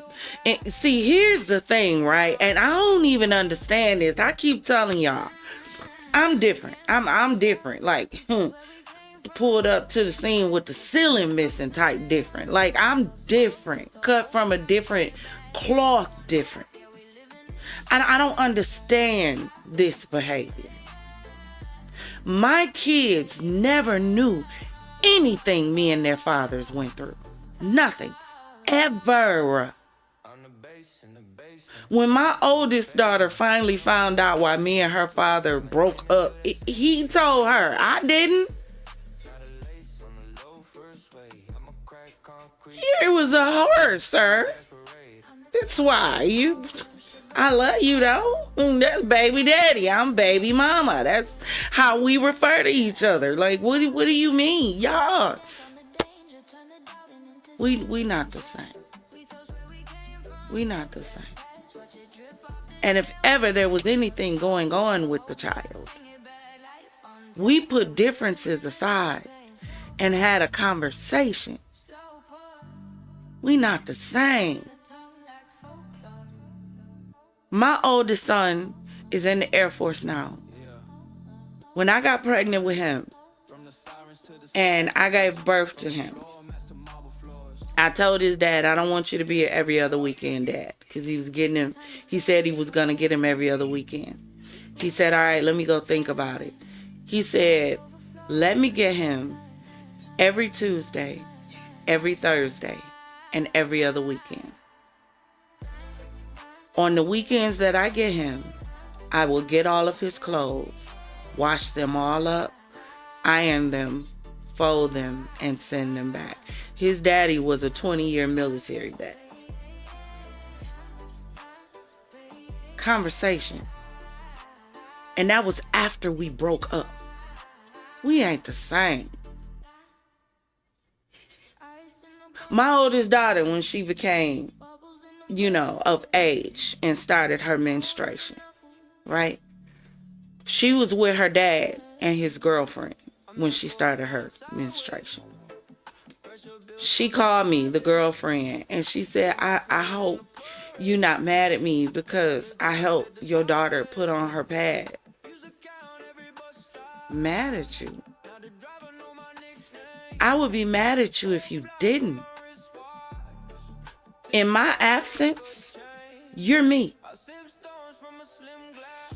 If my child's father didn't pick somebody that could be a me in my absence, my problem ain't with you.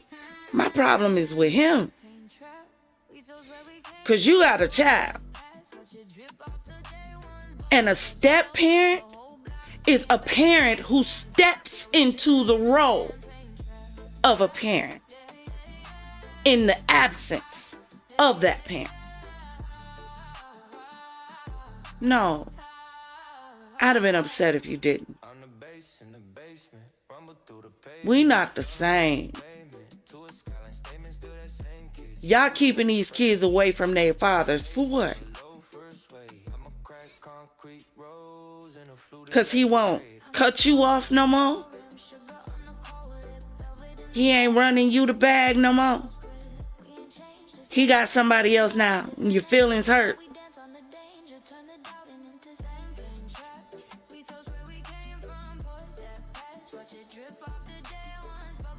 I'm sorry. You're used to the women on YouTube being so, what is it? Girls. That's right. Upholding you in your bullshit and telling you you're right and you're okay. And you don't need to change and be held accountable. You don't need to stand up and be a mama because there's generations after generations after generations that just came forth out of your womb that you as a mama are supposed to nurture and care for. And what does it say about you when you willfully stood by and allowed him to end up in prison?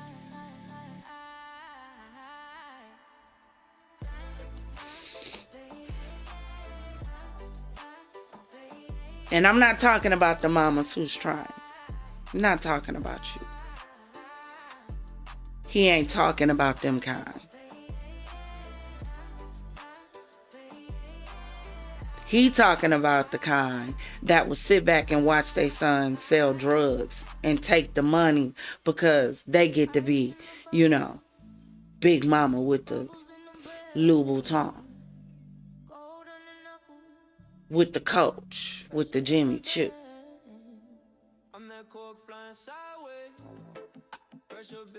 She don't care if it end her son up in prison. She don't care. She don't care. Special place in hell for women like you.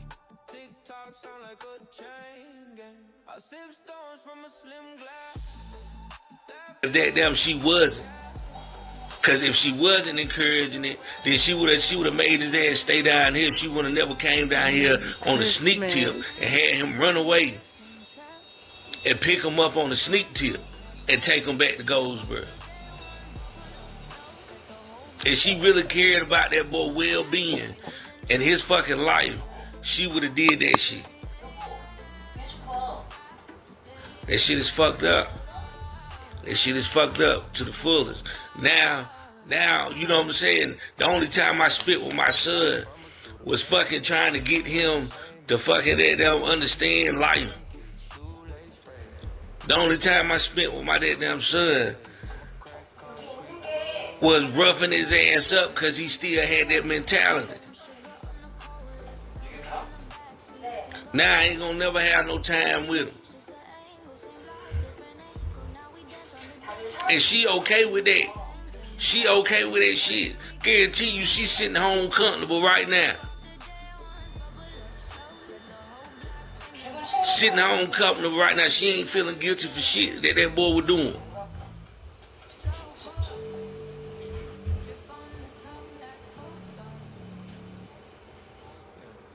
And I told her something happened to my damn son. I'm coming after you. So you know what I'm saying? And I knew this type of shit was gonna go down. I knew this type of shit was gonna go down.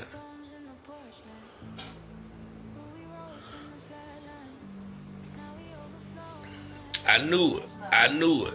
I had that feeling. I have them vibes.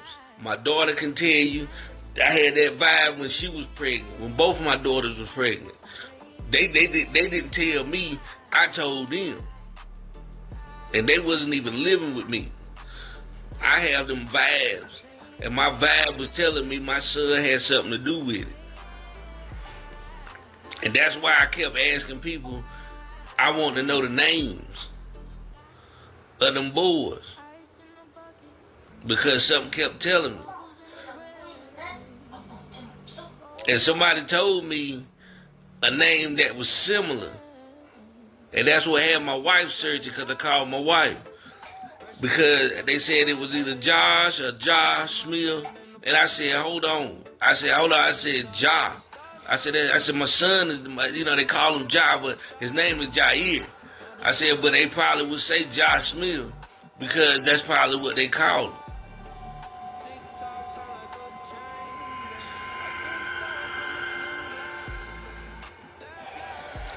And now he done fucked his life up, and I guarantee you he's sitting in that motherfucking cell like, damn, man, all I had to do was just stay my ass down there with my daddy.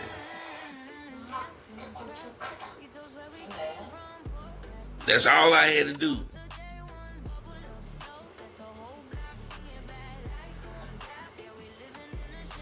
Cause I told him his mama didn't give a fuck about him.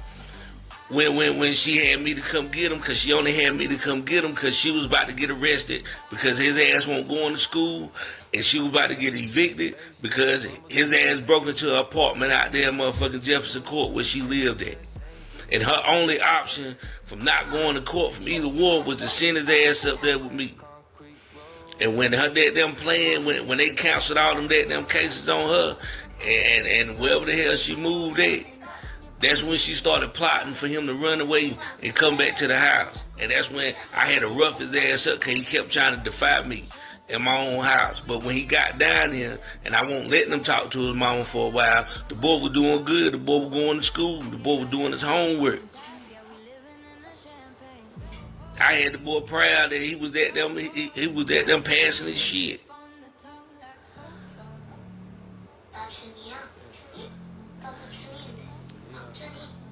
But now look at him. Now look at him.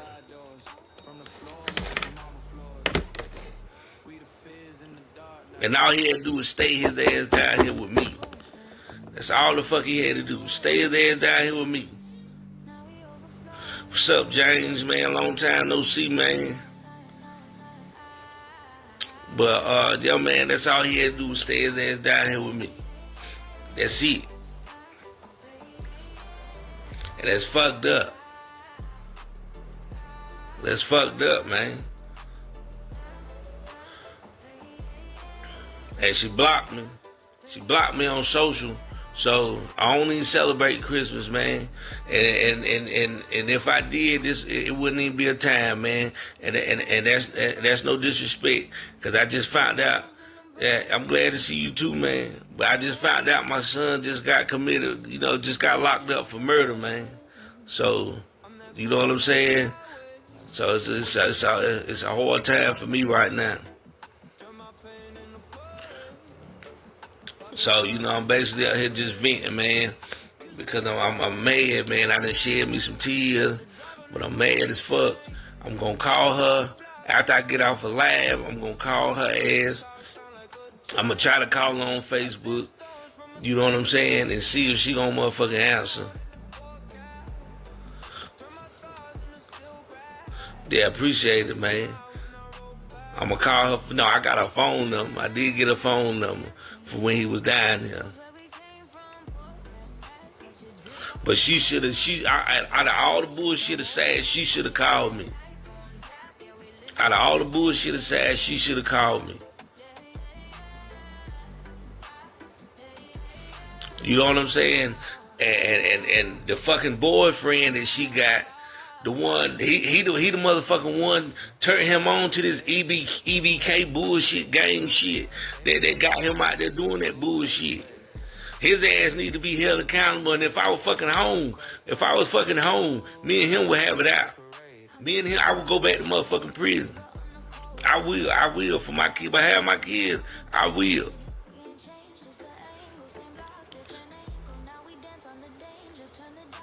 And I'm saying it right now. I'm coming home. I'm coming to Goldsboro soon. He know what I look like. I don't know what he look like, but I can damn sure find out who the hell he is. But he don't know. He ain't from Goldsboro. He might know some people in Goldsboro, but he ain't from Goldsboro, and he don't know Goldsboro streets like I know Goldsboro streets. So when I see him, it's on. It's on. And whoever know him, they'll know, pass the fucking message on. Because when I spoke to him, I also had a chance to speak to him down here.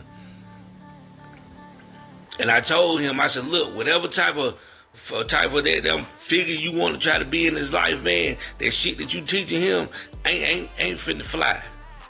So if he gonna call you for advice, you better be on the same page with me, or you can't talk to him at all while he down here. And he swore me down. Nah, man, you know, I'm trying to tell him not to be in that gang shit. Nah, nigga, he called you OG. I told him he had to stop calling that nigga. And that was the mama's responsibility. That was the mama's responsibility. Let me tell y'all something. Because I have multiple children's fathers. Yeah, I do.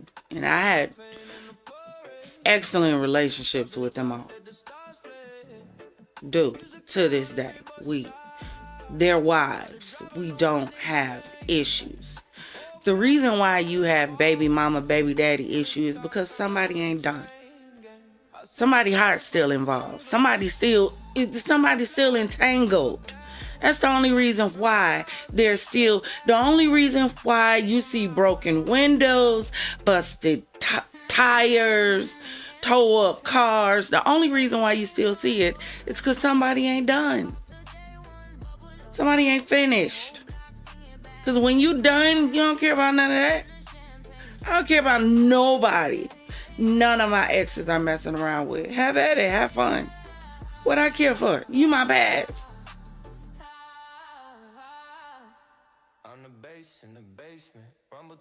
And if I still wanted you, you wouldn't have nobody now. Facts.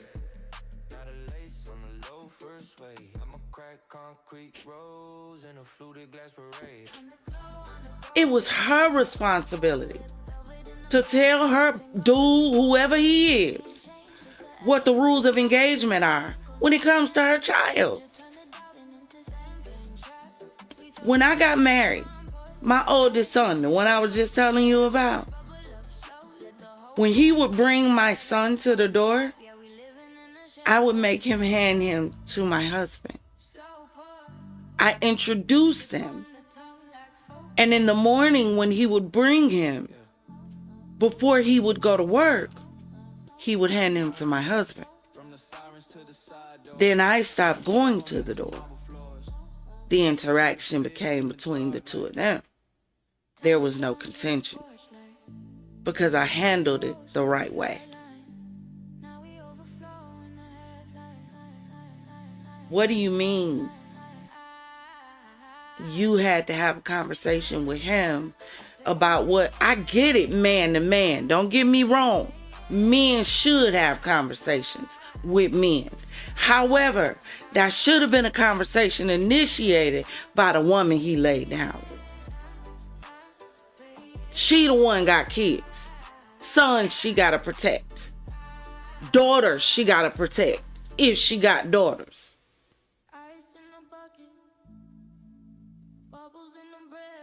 Who are y'all laying down with? So, I'm going to end that right there. But we'll be following this to see where this story goes. Like I said, we're in a day and age, and it's crazy. All these stories are connected, and they have to do with children. And it's interesting to me because people have a problem with what happened to this young girl, as they should, but they think this is okay.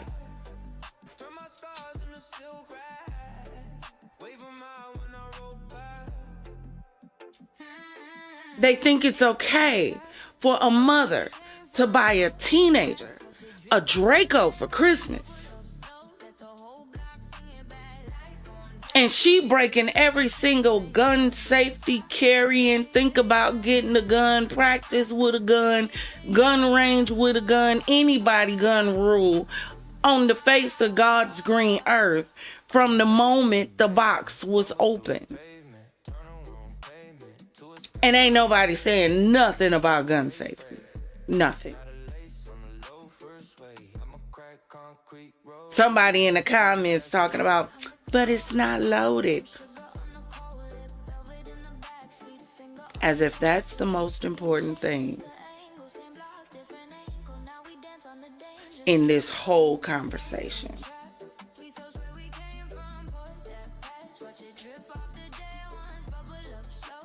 But this is the day and age that we live in. We are now living in a day and age where children are jumping out of bushes with Dracos and shooting children walking down the street. We're also in the day and age where children are harassing and attacking adults on multiple occasions. Like, it's just happening. Like, it's the new wave right now, attacking adults. Everybody ain't playing with your kids.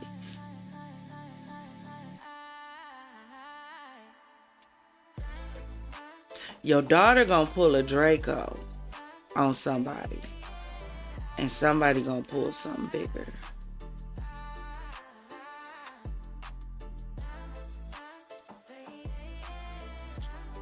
Do she know how to shoot it? Or you just thought it was cute? I bet ain't no other mama doing this.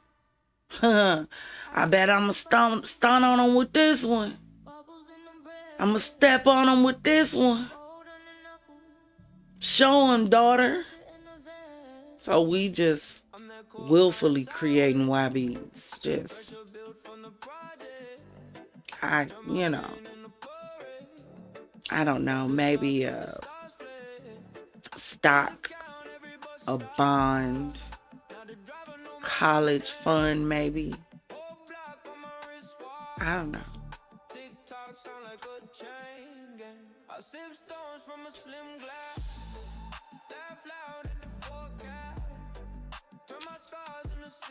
I don't know. Anything.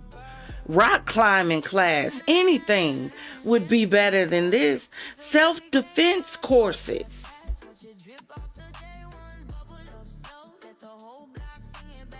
And a girl. We so in a rush to make our girls rough and tough and thugs and little YNs.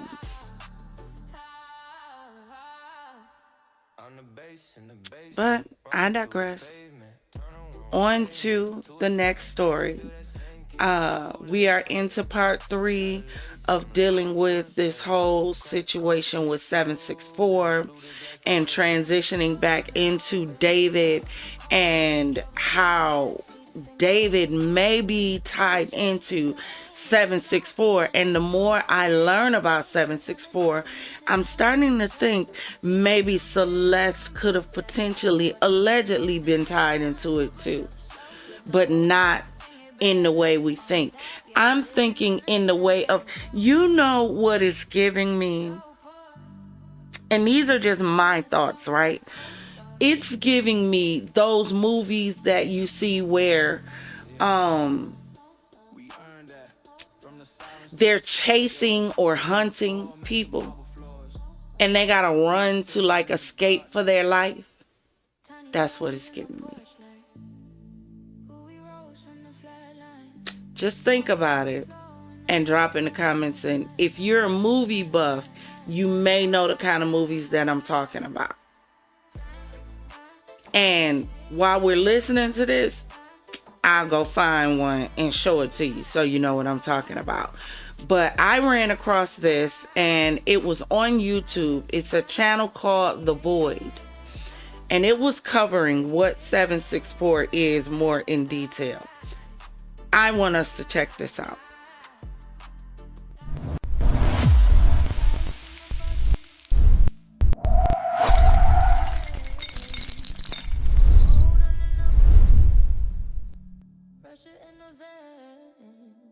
I'm that cork flying sideways. Pressure built from the project. Turn my pain into parade. Pop the top, let the There's a strange kind of comfort in the way social media works. Everyone has a name, a profile picture, a handful of followers. Everything feels traceable, manageable. But that sense of control is mostly an illusion. Behind the usernames and the private messages, there's a part of the internet built to keep people out. It doesn't rely on algorithms or exposure. It spreads through private servers, closed groups, and invite-only links passed from one person to the next. And once someone's inside, getting out isn't always simple. Over the last few years, that darkness has started to take shape. Investigators are now tracking what they describe as one of the most rapidly growing online threats in the world. A decentralized, ideologically driven network that has already been linked to dozens of victims across multiple countries. According to the FBI, the group coerces vulnerable individuals into producing CSAM, self-mutilation, and extreme violence. And in the most severe cases, victims have been pushed to taking their own lives. This is Group 764.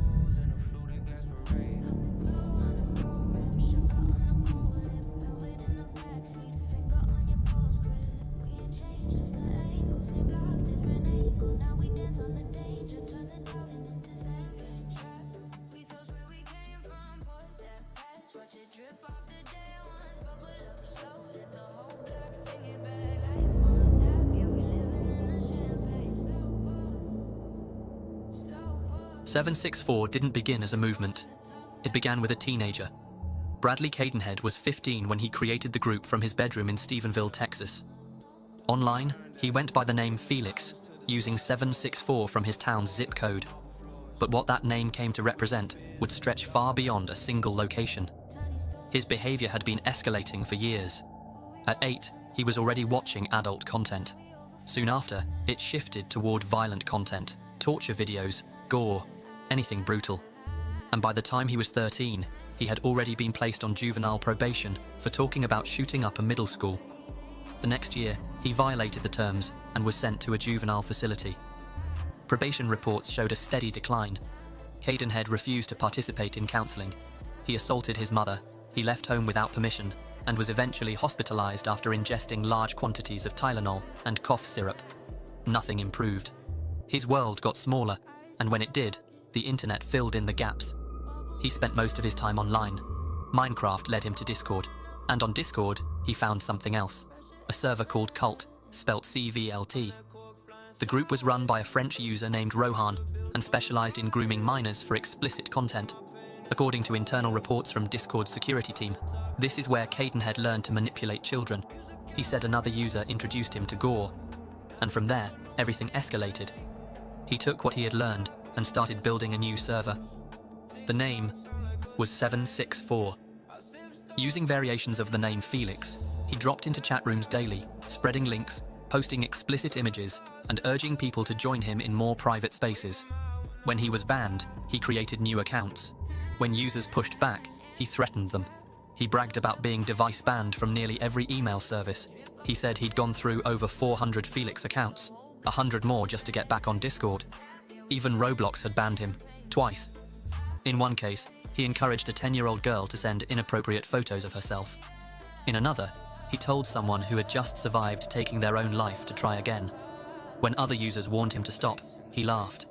He bragged constantly, said his extortions were wild. Other users called him a god, Felix the CP god. One 14-year-old girl from Oklahoma said she was blackmailed by him into cutting herself on camera, even going so far as making her mutilate her pet hamster. What began as a replica of cult quickly turned into something more, something ideological. The group borrowed heavily from an older extremist network called the Order of Nine Angles, or O9A. It's a violent organization that merges Satanism, neo-Nazism, and occultism. Members are told to reject empathy, to see morality as weakness. They glorify ritual violence, and they promote a concept called culling, the idea that real power comes from harming others without hesitation. Cadenhead treated O9A like a blueprint. 764 built its identity around the belief that systems should fall. It wasn't created to gain influence or money. It was created to cause harm. The FBI and Department of Justice say the group's goal is to destabilize society by targeting the most vulnerable people they can find. That often means children, but it isn't limited to them. Their targets are chosen based on access. If someone can be broken, they're useful. Maybe the most unsettling part is that 764 is only one part of it. Surrounding the group is a larger network of subgroups, aliases, and temporary servers. Slittown, Leak Society, Harm Nation, 303, 555, 404, Hell, and No Lives Matter, to name a few. In these spaces, ideology is less about belief and more about permission. Some users invoke O9A references without knowing where they come from. Others wear them proudly. But the overlap is always there. Nazi symbolism, praise for mass shooters, sadistic memes, screen grabs of abuse passed around like trophies. The most violent content earns the most respect, and the more disturbing the video, the higher the status. FBI investigators have called these users nihilistic violent extremists, not because they're chasing a cause, but because they're not chasing anything at all. For them, the end goal is total destruction. Most coverage focuses on the abuse, but inside these groups, it's also a system of recruitment. Young people are pulled in, pushed past boundaries, and reshaped until they either disappear or become part of it.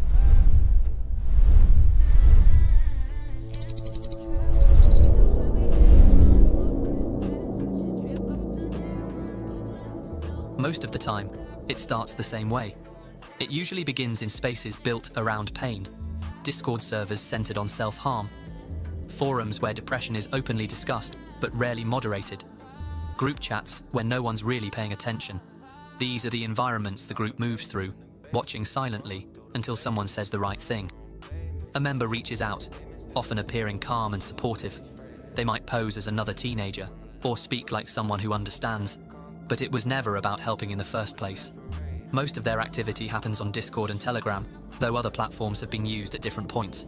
Instagram, Roblox, Minecraft, even SoundCloud. Most of the victims are between the ages of 9 and 17. Many are already struggling with mental health, with identity, or just with being alone. And the goal is always the same. Find someone vulnerable, cut them off, and make them believe they've finally found somewhere they belong. From there, it moves quickly. They shift to private servers, voice calls, and screen share sessions. Victims are told to follow instructions, sometimes framing it as a game, other times as a challenge. Occasionally, that first task crosses a boundary, but once it's done, that's where it starts. They ask for proof, photos or videos, something that can be saved. And once they have it, the tone changes. The messages get sharper. The victim is told that if they don't continue, their secrets will be shared, their family will be contacted, their lives will be ruined. It becomes a trap, and the only way out, they're told, is to keep going. At this point, the requests turn into demands. Victims are made to film themselves cutting into their own skin. They're told to carve usernames or group names into their bodies. These are called cut signs, a kind of brand that shows who they belong to. Others are told to hurt animals, to involve siblings, to create material that escalates with every video. And it's all recorded. Some members will even live stream the abuse. Now, I want y'all to remember, as y'all are listening to this, they're talking about children. They're not talking about adults. They're not talking about young adults. They're talking about children. Young, impressionable children. They are targeting children and making children self-harm. They are targeting children and making children unalive themselves on live while they watch. Everything that you're listening to on this video, they're talking about how they attacked children. And y'all don't think our children are in trouble. Y'all don't think we need to come to the round table, have a discussion, put all this foolish color stuff away. And it's crazy, the colors that we arguing over are actually the absence of color anyway. That's the insane part to me that makes absolutely no sense. Black and white are both the absence of color, not the addition of it. It's weird. Y'all don't think we should all put all that foolishness to the side, come to the table, sit down and say, hey, look, we need to figure out what to do about our kids. Because they all going crazy. Because this ain't isolated to a race no more. Nah, can't nobody else come out and say, nope, it's just the white kids with the mass shootings anymore. No, we can't do that. No, it's all of them. All of them have drank the same Kool-Aid, inhaled the same toxins from the air, ate the same poison food. I don't know what it is that is affecting these kids, that somehow they all have woken up and chosen violence. I don't know what happened. But we better come to a table and start having conversations and put the ignorance to the side. Host what they call watch parties, where victims are tormented in front of an audience. The footage is saved, archived, and traded, and the more violent it is, the more status the abuser earns, almost like a badge of honor. The victims are left traumatized. Some never come forward, others try, but by then it's too late. The group already has their information, their faces, their voices, even their school names. And even when the servers get shut down, the files don't disappear. They're stored, reshared, and sometimes reused to lure in someone else. For some, the damage ends there, but others stay, pulled deeper into the group, until they're no longer just victims. Investigators say many of the most active members started as victims themselves, brought in young, manipulated and broken down, and then built back up again as part of the system. They stay because they're scared, or because it's the only place where they feel accepted. But over time, they become recruiters, becoming the thing they once feared. And that's what makes this group so hard to stop. It regenerates. Since 2021, criminal cases have been opened in the US, UK, Germany, Romania, and Brazil. Some of the worst content has been linked back to a core set of users. One of them, known online as Gore Butcher, ran an invite-only channel tied directly to Order of Nine Angles. He's believed to be a Florida man named Angel Almeida, a dropout with a long arrest record and a history of violence. He's not the only one. Some members write instructions, literal guides on how to groom and exploit, telling others what kind of girls to target, what to say, when to push, and when to escalate. These documents are shared inside the group, alongside folders of abuse, cut-sign compilations, and violent memes. Platforms say they're working on it. Discord claims they shut down 130 groups and banned over 34,000 users tied to the network in a single year. Roblox says it Now, I need you to take all of those numbers that he just mentioned and remember that all of this was started by a kid. What was he, 15? By a kid who was feeling misunderstood, unseen, felt invisible, parents going through a divorce, basically raising himself, left to his own devices, ends up on the internet, realizes he can create his own persona that is virtually untouchable. And he creates something absolutely atrocious that has grown legs, feet, wings, toes, arms, and has taken off and become something absolutely uncontrollable. You see how that works? When you create monsters, monsters create monsters.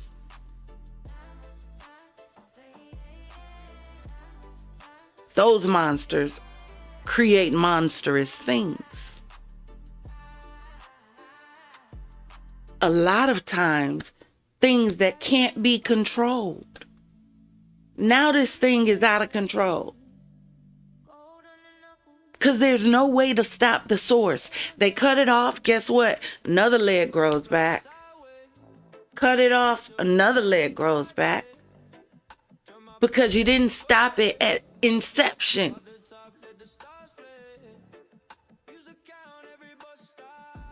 His parents left him unattended in the midst of their turmoil. They forgot they had a son. That was watching. That was feeling. That was absorbing. That was internalizing and would soon externalize. And they were so caught up in what they were dealing with, nobody noticed that a monster was creating itself.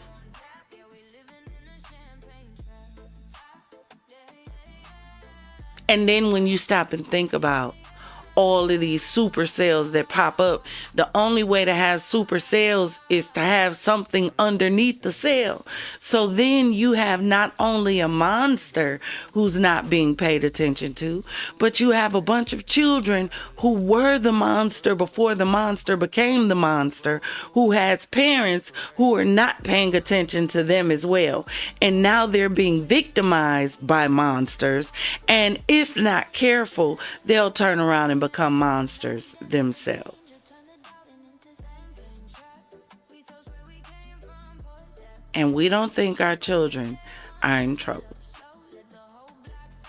764 themed skins and removes references when flagged. Instagram and Telegram both say the same, but even now, hundreds of 764 related accounts are still active. The group simply moves faster. Some have spent years being manipulated. Others were pulled in and discarded almost immediately, but all of them were changed by it. And the stories that have surfaced since, both the ones that were recovered or told by the people left behind, show just how far this really goes.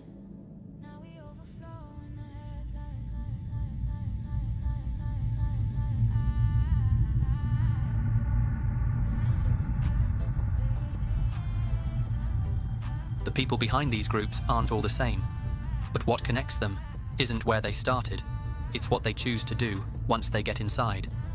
Some of them used threats, others forced their victims to hurt themselves. But in certain groups, the abuse focuses on animals. And in one of the most widely shared cases, it was a girl known online as HolyGirl222. She had been active in several servers linked to Kaskar, one of the groups that branched off from 764. Members knew her name, they knew her voice, and eventually, they knew what she was willing to do. In one photo, she's holding a handwritten fan sign with the name Court764.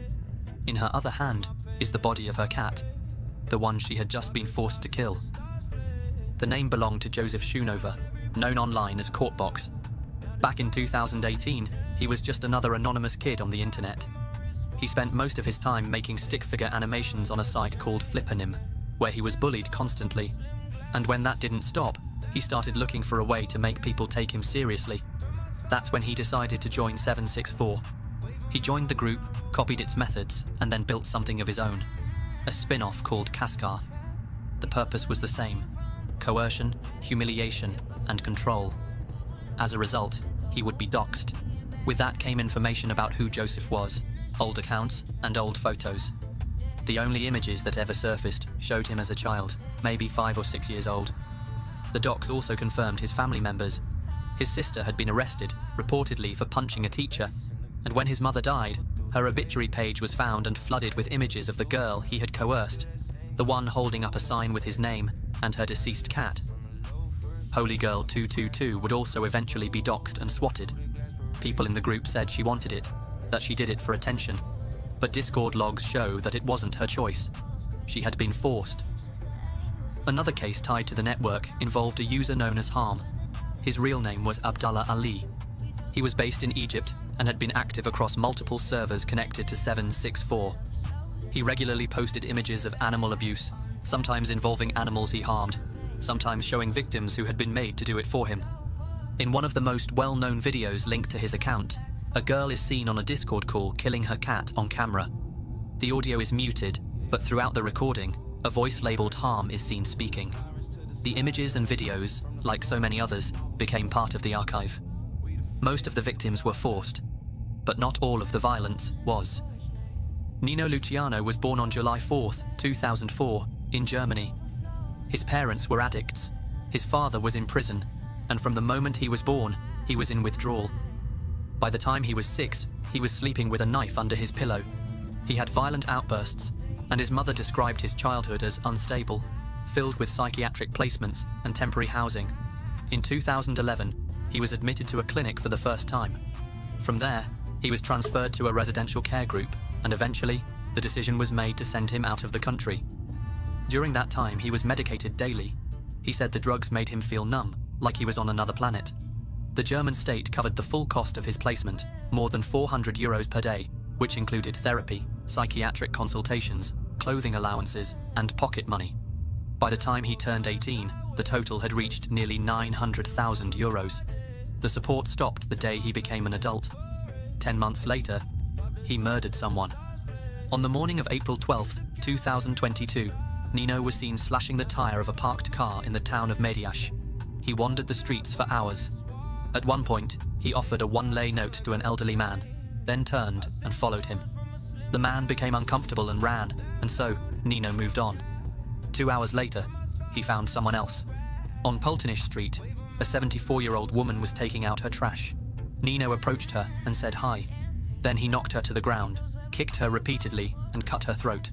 He streamed the entire attack over Discord. The killing was meant to prove something. He believed it would get him into a group called MKY, short for Maniac Murder Cult, a Romania-based offshoot connected to 764. He had also been active in other cells, including one called 6996 and a smaller group known as Necrohunt. She was neither Roma nor Jewish, but Nino later claimed he believed she was, that the killing had been racially motivated. Later that night, he posted about the murder in a Telegram chat. He was arrested the next day and charged with aggravated murder, attempted murder, destruction, and possession of CSAM. In August, he pled guilty and was sentenced to 14 years in prison under an educational measure focused on rehabilitation. The court ordered that he remain under psychiatric treatment for as long as necessary. In a similar fashion, a 14-year-old boy began attacking strangers at night. Over the course of a few months, he stabbed 8 individuals in Hässelby, Sweden, recorded it, and posted it on Telegram to gain more status and promote the Swedish branch of No Lives Matter, which he ran. His victims were mostly elderly. His username was Slain764. He would eventually be caught and charged. Solna District Court ruled that the boy was guilty of attempted murder after a hearing, but since he was under 15 years old, he couldn't be convicted of the crime, and simply had to pay damages of over 250,000 krona, or just over $26,000, to the man. Another name that kept coming up was Vincent Collison. He called himself Yuki. He was 18 and a member of Kaskar. Yuki was one of the most active extortionists linked to the network. He moved across platforms like Discord, Instagram, and Roblox, and targeted minors through private messages and server invites. Once contact was made, he pushed for more. Yuki and the people around him are believed to be responsible for at least 2 suicides. One of his victims was pregnant. He threw a brick through her window, and the sudden shock caused her to go into cardiac arrest, killing both her and her baby. Yuki also ran a service called Brick Squad, a pay-to-order operation where people could pay him to target someone in real life. The options included Molotovs, drive-bys, and home invasions. His team would show up, film the damage, and send it back to the person who paid. While some found violence in performance, others found it in silence. Her username was FMLK. She was 15 and, as a result, her real identity is unknown. She was active in several 764 servers, fluent in English, and already trusted enough to move between chats that most people never saw. And that's how she found him. His name was Samuel Hervey. He was 25 and grew up in International Falls, Minnesota. He studied biochemistry and began transitioning after turning 18. But after the pandemic hit, everything fell apart. He dropped out of university, his marriage ended, and he stopped taking his medication. In late 2020, he was committed to a psychiatric hospital and diagnosed with schizoaffective disorder. A few months after being released, he left the country. He ended up in Kyrgyzstan, moving between hostels in Bishkek. In early November, he created a Discord server. He called it an hero tempest, an infamous online term used to reference taking one's own life. The messages made his plans clear. He talked about what he was going to do and how it would happen. Most users ignored him, and a few tried to talk him down. But FMLK didn't. She reached out and moved the conversation into private calls. She asked for updates and told him people would be watching, that this was his chance to be remembered. Samuel's messages shifted between panic and calm. One night, he said he couldn't stop crying. The next day, he said he'd bought the gasoline. On November 7th, he left his hostel and took a bus to Rescue Mountain, an ancient pilgrimage site on a mountain just south of Bishkek called Tashtar Ata. He found a spot in the snow, set up his phone, and lit himself on fire. The entire ordeal played out live on a Discord call. At least 29 users were in the server while it happened, as he was propping up his phone, sitting on the ground, praying, then dousing himself. Some were recording, others were cheering. In one clip, someone shouts out the group. Another calls her by name. Shout out to Discord people. Shout out to fucking Xanax. Shout out to fucking 764. Shout out to everyone fucking. Big shout out to Money and big shout out to FMLK. And we gotta say, you took him so fucking long. 6323 is better than 764. That's the worst death possible, man. After Samuel's death, she took control of the server. He had made her an administrator the night before. That gave her full access, and she used it. A few months later, someone told her about a girl in another server. She had been posting about taking her own life. The girl was young, still a teenager. And so, FMLK... And again, I want y'all to remember, these are kids. These are all children. This is sad and disturbing. Sad, disturbing, and it's crazy that I am just now hearing about whatever the hell a 764 is. A death, code, extortion, sextortion, having to do with little ones. So our poor babies got to worry about everything. Just the only thing safe for them now is sleep. Clearly. Being at home ain't safe. Being at school ain't safe. Being online ain't safe. Walking down the street ain't safe. Being in a car ain't safe. Being with your parents ain't safe. Being with your friends ain't safe. Only place these kids got safe is going to sleep.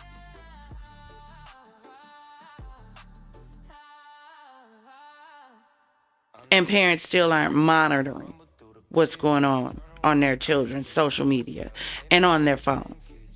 Smart televisions, iPads, laptops. Because, baby, I'm looking at it all. I don't know what to tell you. Grandson, bring me that phone. Let me check it out. Yeah, I'm one of them. Oh, what you playing? Okay, who you playing with? You know them? Oh, okay. You don't let nobody be luring you off to no room. Telling you to give them your number. Don't do that. Come get Gigi. Let Gigi talk to him. I'm a Gigi. Get your mama. Let your mama talk to him. Y'all not paying attention? Like, this is global now. This ain't even just a U.S. thing, as I originally thought. This is now global.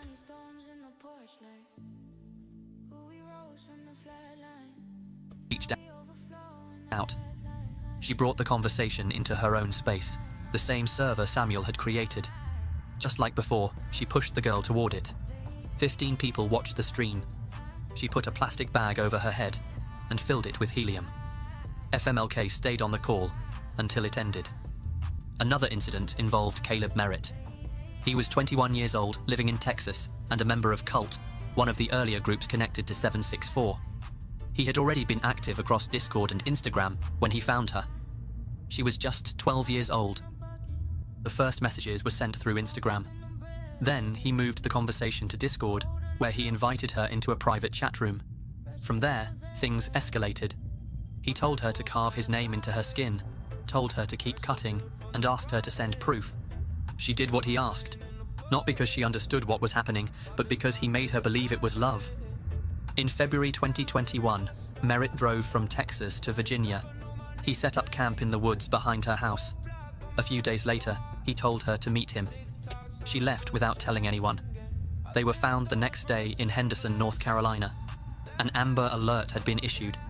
When officers found her, she told them she had run away because she loved him, that they were going to start a life together. She didn't understand what had been done to her. Merritt was arrested and later indicted on multiple charges: assault of a child under the age of 13, abduction with intent to defile, the production of CSAM, and solicitation of a minor. He was convicted and sentenced to 350 years in prison. For investigators, it showed just how far the manipulation could go, the kind that convinces someone to leave everything behind because they think it's what they want. But what's been uncovered so far isn't the whole picture. These stories are only a fraction of what the com has already done, and what it's still doing. Inside the group's chats, members traded images of young children posed in front of swastika flags, with some being as young as 5 or 6. In one chat, a boy offered photos of his younger sister. The buyer told him 15 was too old. He wanted her to be between 4 and 7. Thousands of files were moving between hands, with users competing for attention by finding the most shocking content they could. In one chat, a user claimed to have groomed a British person into carrying out a murder. Whether the killing actually happened was never confirmed, but the fact that someone was even boasting about it seemed to say enough. And eventually, it wasn't just kids posting in these spaces. The group had started attracting adults, men who didn't need to be groomed or coerced. They already knew what they wanted and how to find it. In Michigan, a 47-year-old man named Richard Densmore was indicted on 5 counts related to CSAM. He was a veteran, and online, he used the handle Rabid. He ran a Discord server called Sewer, where minors were streamed harming themselves and performing on camera. In one video, he filmed himself sailing toward what he called CP Island, a place he claimed held his stash. And in Florida, police arrested 34-year-old William John Scott Tulco Jr. His screen name was iKids666. His Discord bio read, "Unfathomably based father with the assault-loving daughter." He was active in multiple com groups, and had been for years. Inside this network, suffering became the currency. And for the people running it, there was always someone new to spend it on.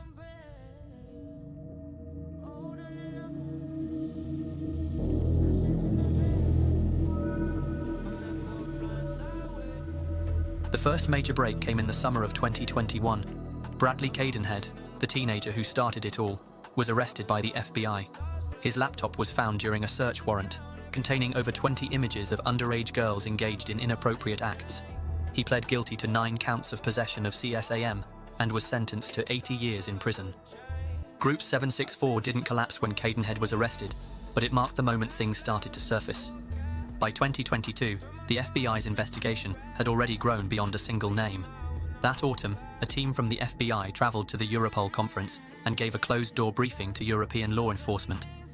It was the first time investigators in Germany and France had seen just how widespread the network had become. Interpol joined soon after to help coordinate the growing caseload. Over the following year, the response widened. New criminal cases were filed in the United Kingdom, Germany, and multiple US jurisdictions. Europol issued a formal intelligence notification, warning of a new kind of grooming cult, one designed not just to exploit, but to radicalize, corrupt, and inflict serious harm. That same year, Discord confirmed it had removed more than 130 servers, and banned over 34,000 accounts tied to the network, and the FBI issued a national warning and formally classified 764 as a Tier 1 domestic terrorism threat. All 55 field offices across the United States were now involved, and the RCMP in Canada also released a public bulletin. A US senator even pressed Discord's executive team for answers, and Telegram announced its plans to provide some user data to authorities in a bid to help tackle the growth of 764. And by May 2025, the FBI had opened more than 250 active investigations. So that just leaves us with one question. Where are they now? You'd think things would have started to slow down, but in 2025 alone, more than 15 people have been arrested across the world, all tied to the same cause. On January 21st, a 17-year-old known online as Ching was arrested in Romania. He was part of XVN, a subgroup linked to 764. Investigators say he sent hundreds of bomb threats to schools and synagogues in the United States and the UK, along with hospitals and government offices in Romania. He had also coerced teenage girls in the US into producing explicit material and pushed them into self-harm. Then, on January 30th, the US Department of Justice announced charges against 4 members of Cult. They were accused of grooming at least 16 minors, coercing them into creating CSAM and sending images of self-harm. All 4 faced the possibility of life in prison. On February 12th, a teenager in Bolzano, Italy, was arrested. He had been collecting weapons, manufacturing explosives, and, according to police, was planning to create a snuff film. He was charged with terrorism, illegal possession of firearms, and the distribution of CSAM. So you have young people now who all they care about is snuff films and dark and gore. David himself said he loves gore more than porn. You know, those are his phrases. So that's what our youth are into. And we're wondering why the crimes they're committing seem so dark and deranged and demonic. Because this is what they're into. Gore, dark, blood. If it's not dark, if it's not bloody, if there's no gore, they don't want it. My niece literally told me we would try to have movie nights. She literally told me, TT, it's not enough blood. Now I'm like that too. However, these kids take it from the entertainment and the movie aspect, and they want to act it out in real life. That's the difference. It's one thing to be in love with a gore movie. But when you want to act it out, when you actually want to see it in front of you, so close you can touch it, for some of them even taste it, baby, that requires a different level of conversation. To both 764 and the Order of 9 Angles. And in the same month, another arrest made headlines. Aidan Harding, a member of 764, was charged with possession of CSAM. He had also allegedly been planning a mass casualty event. Police found 20 firearms at his residence. Jairo Jaime Tinajero also pleaded guilty to multiple charges, including racketeering, CSAM production and distribution, cyberstalking, and conspiracy to murder. Along with another member, known as Vitali, Tinajero had planned to murder a 14-year-old girl who had cut off contact with them. The plan involved acquiring a firearm and dissolving her body in acid. They had already coerced her into sending explicit material. They also targeted a 12-year-old girl, pushing her into self-mutilation and urging her to end her life. Authorities confirmed they had coerced at least 3 minors in Kentucky alone. Police in Spain also arrested 23-year-old Hugo Figueroa in late February. He had threatened a mass shooting and bombing in Valencia, which triggered evacuations across the city. Figueroa had ties to both 764 and 09A and operated under aliases like Neo Hitler 666. His electronics were seized and charges are pending. Then, on March 14th, 764 member Jack Rocker was sentenced to 7 years in prison in Florida. Investigators found over 8,300 videos and images of CSAM in his collection. His hard drive included folders labeled with aliases and one folder marked trophies. On April 3rd, a 28-year-old man from California was arrested and charged with attempted possession and distribution of CSAM. According to court records, he had coerced minors into producing content that included extreme self-harm and sexually degrading acts. In some cases, children were forced to carve names into their skin. Others were encouraged to take their own lives. And on April 29th, 2 senior members of 764 were taken into custody.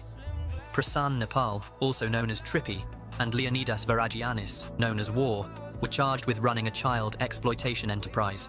They had led a subgroup that groomed and extorted minors through Discord and Telegram. Nepal was arrested in North Carolina, and Varagianis was detained in Greece following an international notice from US authorities. On May 1st, in the United Kingdom, cult member Richard Ehimir was convicted of fraud and possession of CSAM. He had used stolen personal data to blackmail victims and was issued a 10-year sexual harm prevention order. His sentence, 12 months, was suspended for 18. And most recently, on May 4th, Brazilian police arrested 3 members of a 764-aligned group that had been planning a mass attack at a Lady Gaga concert in Rio de Janeiro. The suspects had been stockpiling firearms, Molotovs, and explosives. One had live-streamed himself setting a homeless man on fire, and another had allegedly been preparing to carry out a satanic human sacrifice at the concert, targeting a child. All of these arrests happened in the span of 5 months. This can only mean one thing: 764 is still alive and thriving. Agencies across the world are working to shut it down, but for now, it still exists. It's still online, still growing, and still pulling people in. If 764 has proven anything, it's that it doesn't need a leader, a name, or even a platform. It just needs someone willing to keep it alive.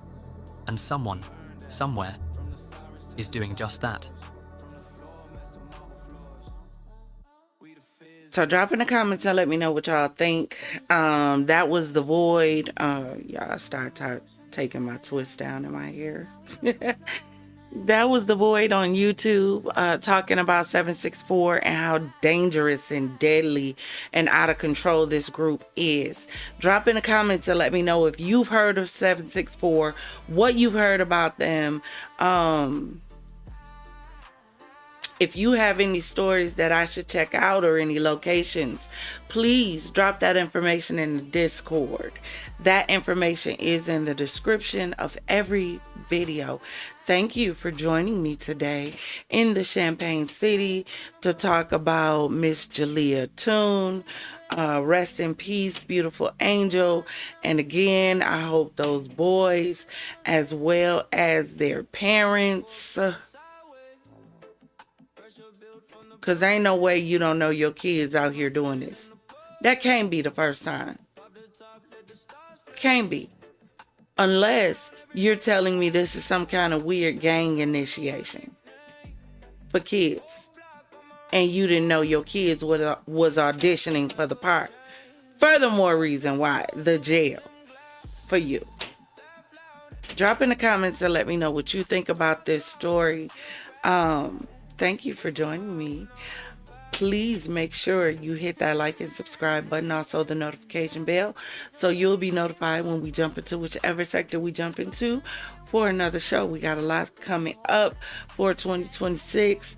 I think I am going to start opening it up for more potential moderators and things as we start streaming more and doing more videos in 2026.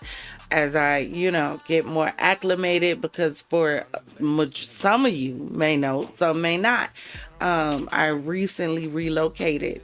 So I am starting fresh from scratch in a new city. Ended up getting an impromptu job offer. And when I got the job offer, baby, I ain't have none of my stuff here. When I say none of my stuff, I ain't have none here. None. So I'm in the process of starting all the way over. And I'm acclimating to that in the new city with the new job and everything. It is where my kids are, so wasn't that uncomfortable. But as I do that, you will see some transitions, some changes, some new things coming down the pipeline for the Champagne City. So stay tuned and locked in. Thank you for joining me and staying with me for this long. If you're still with me, you are definitely my MVP. And thank you for being here, being one of us, being part of us, or just giving us a like, or just giving us a view. Or, if you on your phone, you can sometimes just scroll over it and it'll keep playing without you actually pushing on it. So even if you did one of them numbers, you still viewing, and I want to say thank you for that as well. Confidants and visitors to the Champagne City. Always remember, if it doesn't cause you to elevate, baby, it's causing you to depreciate. Now raise those glasses, clink, and let's drink till we meet again. Ta-ta.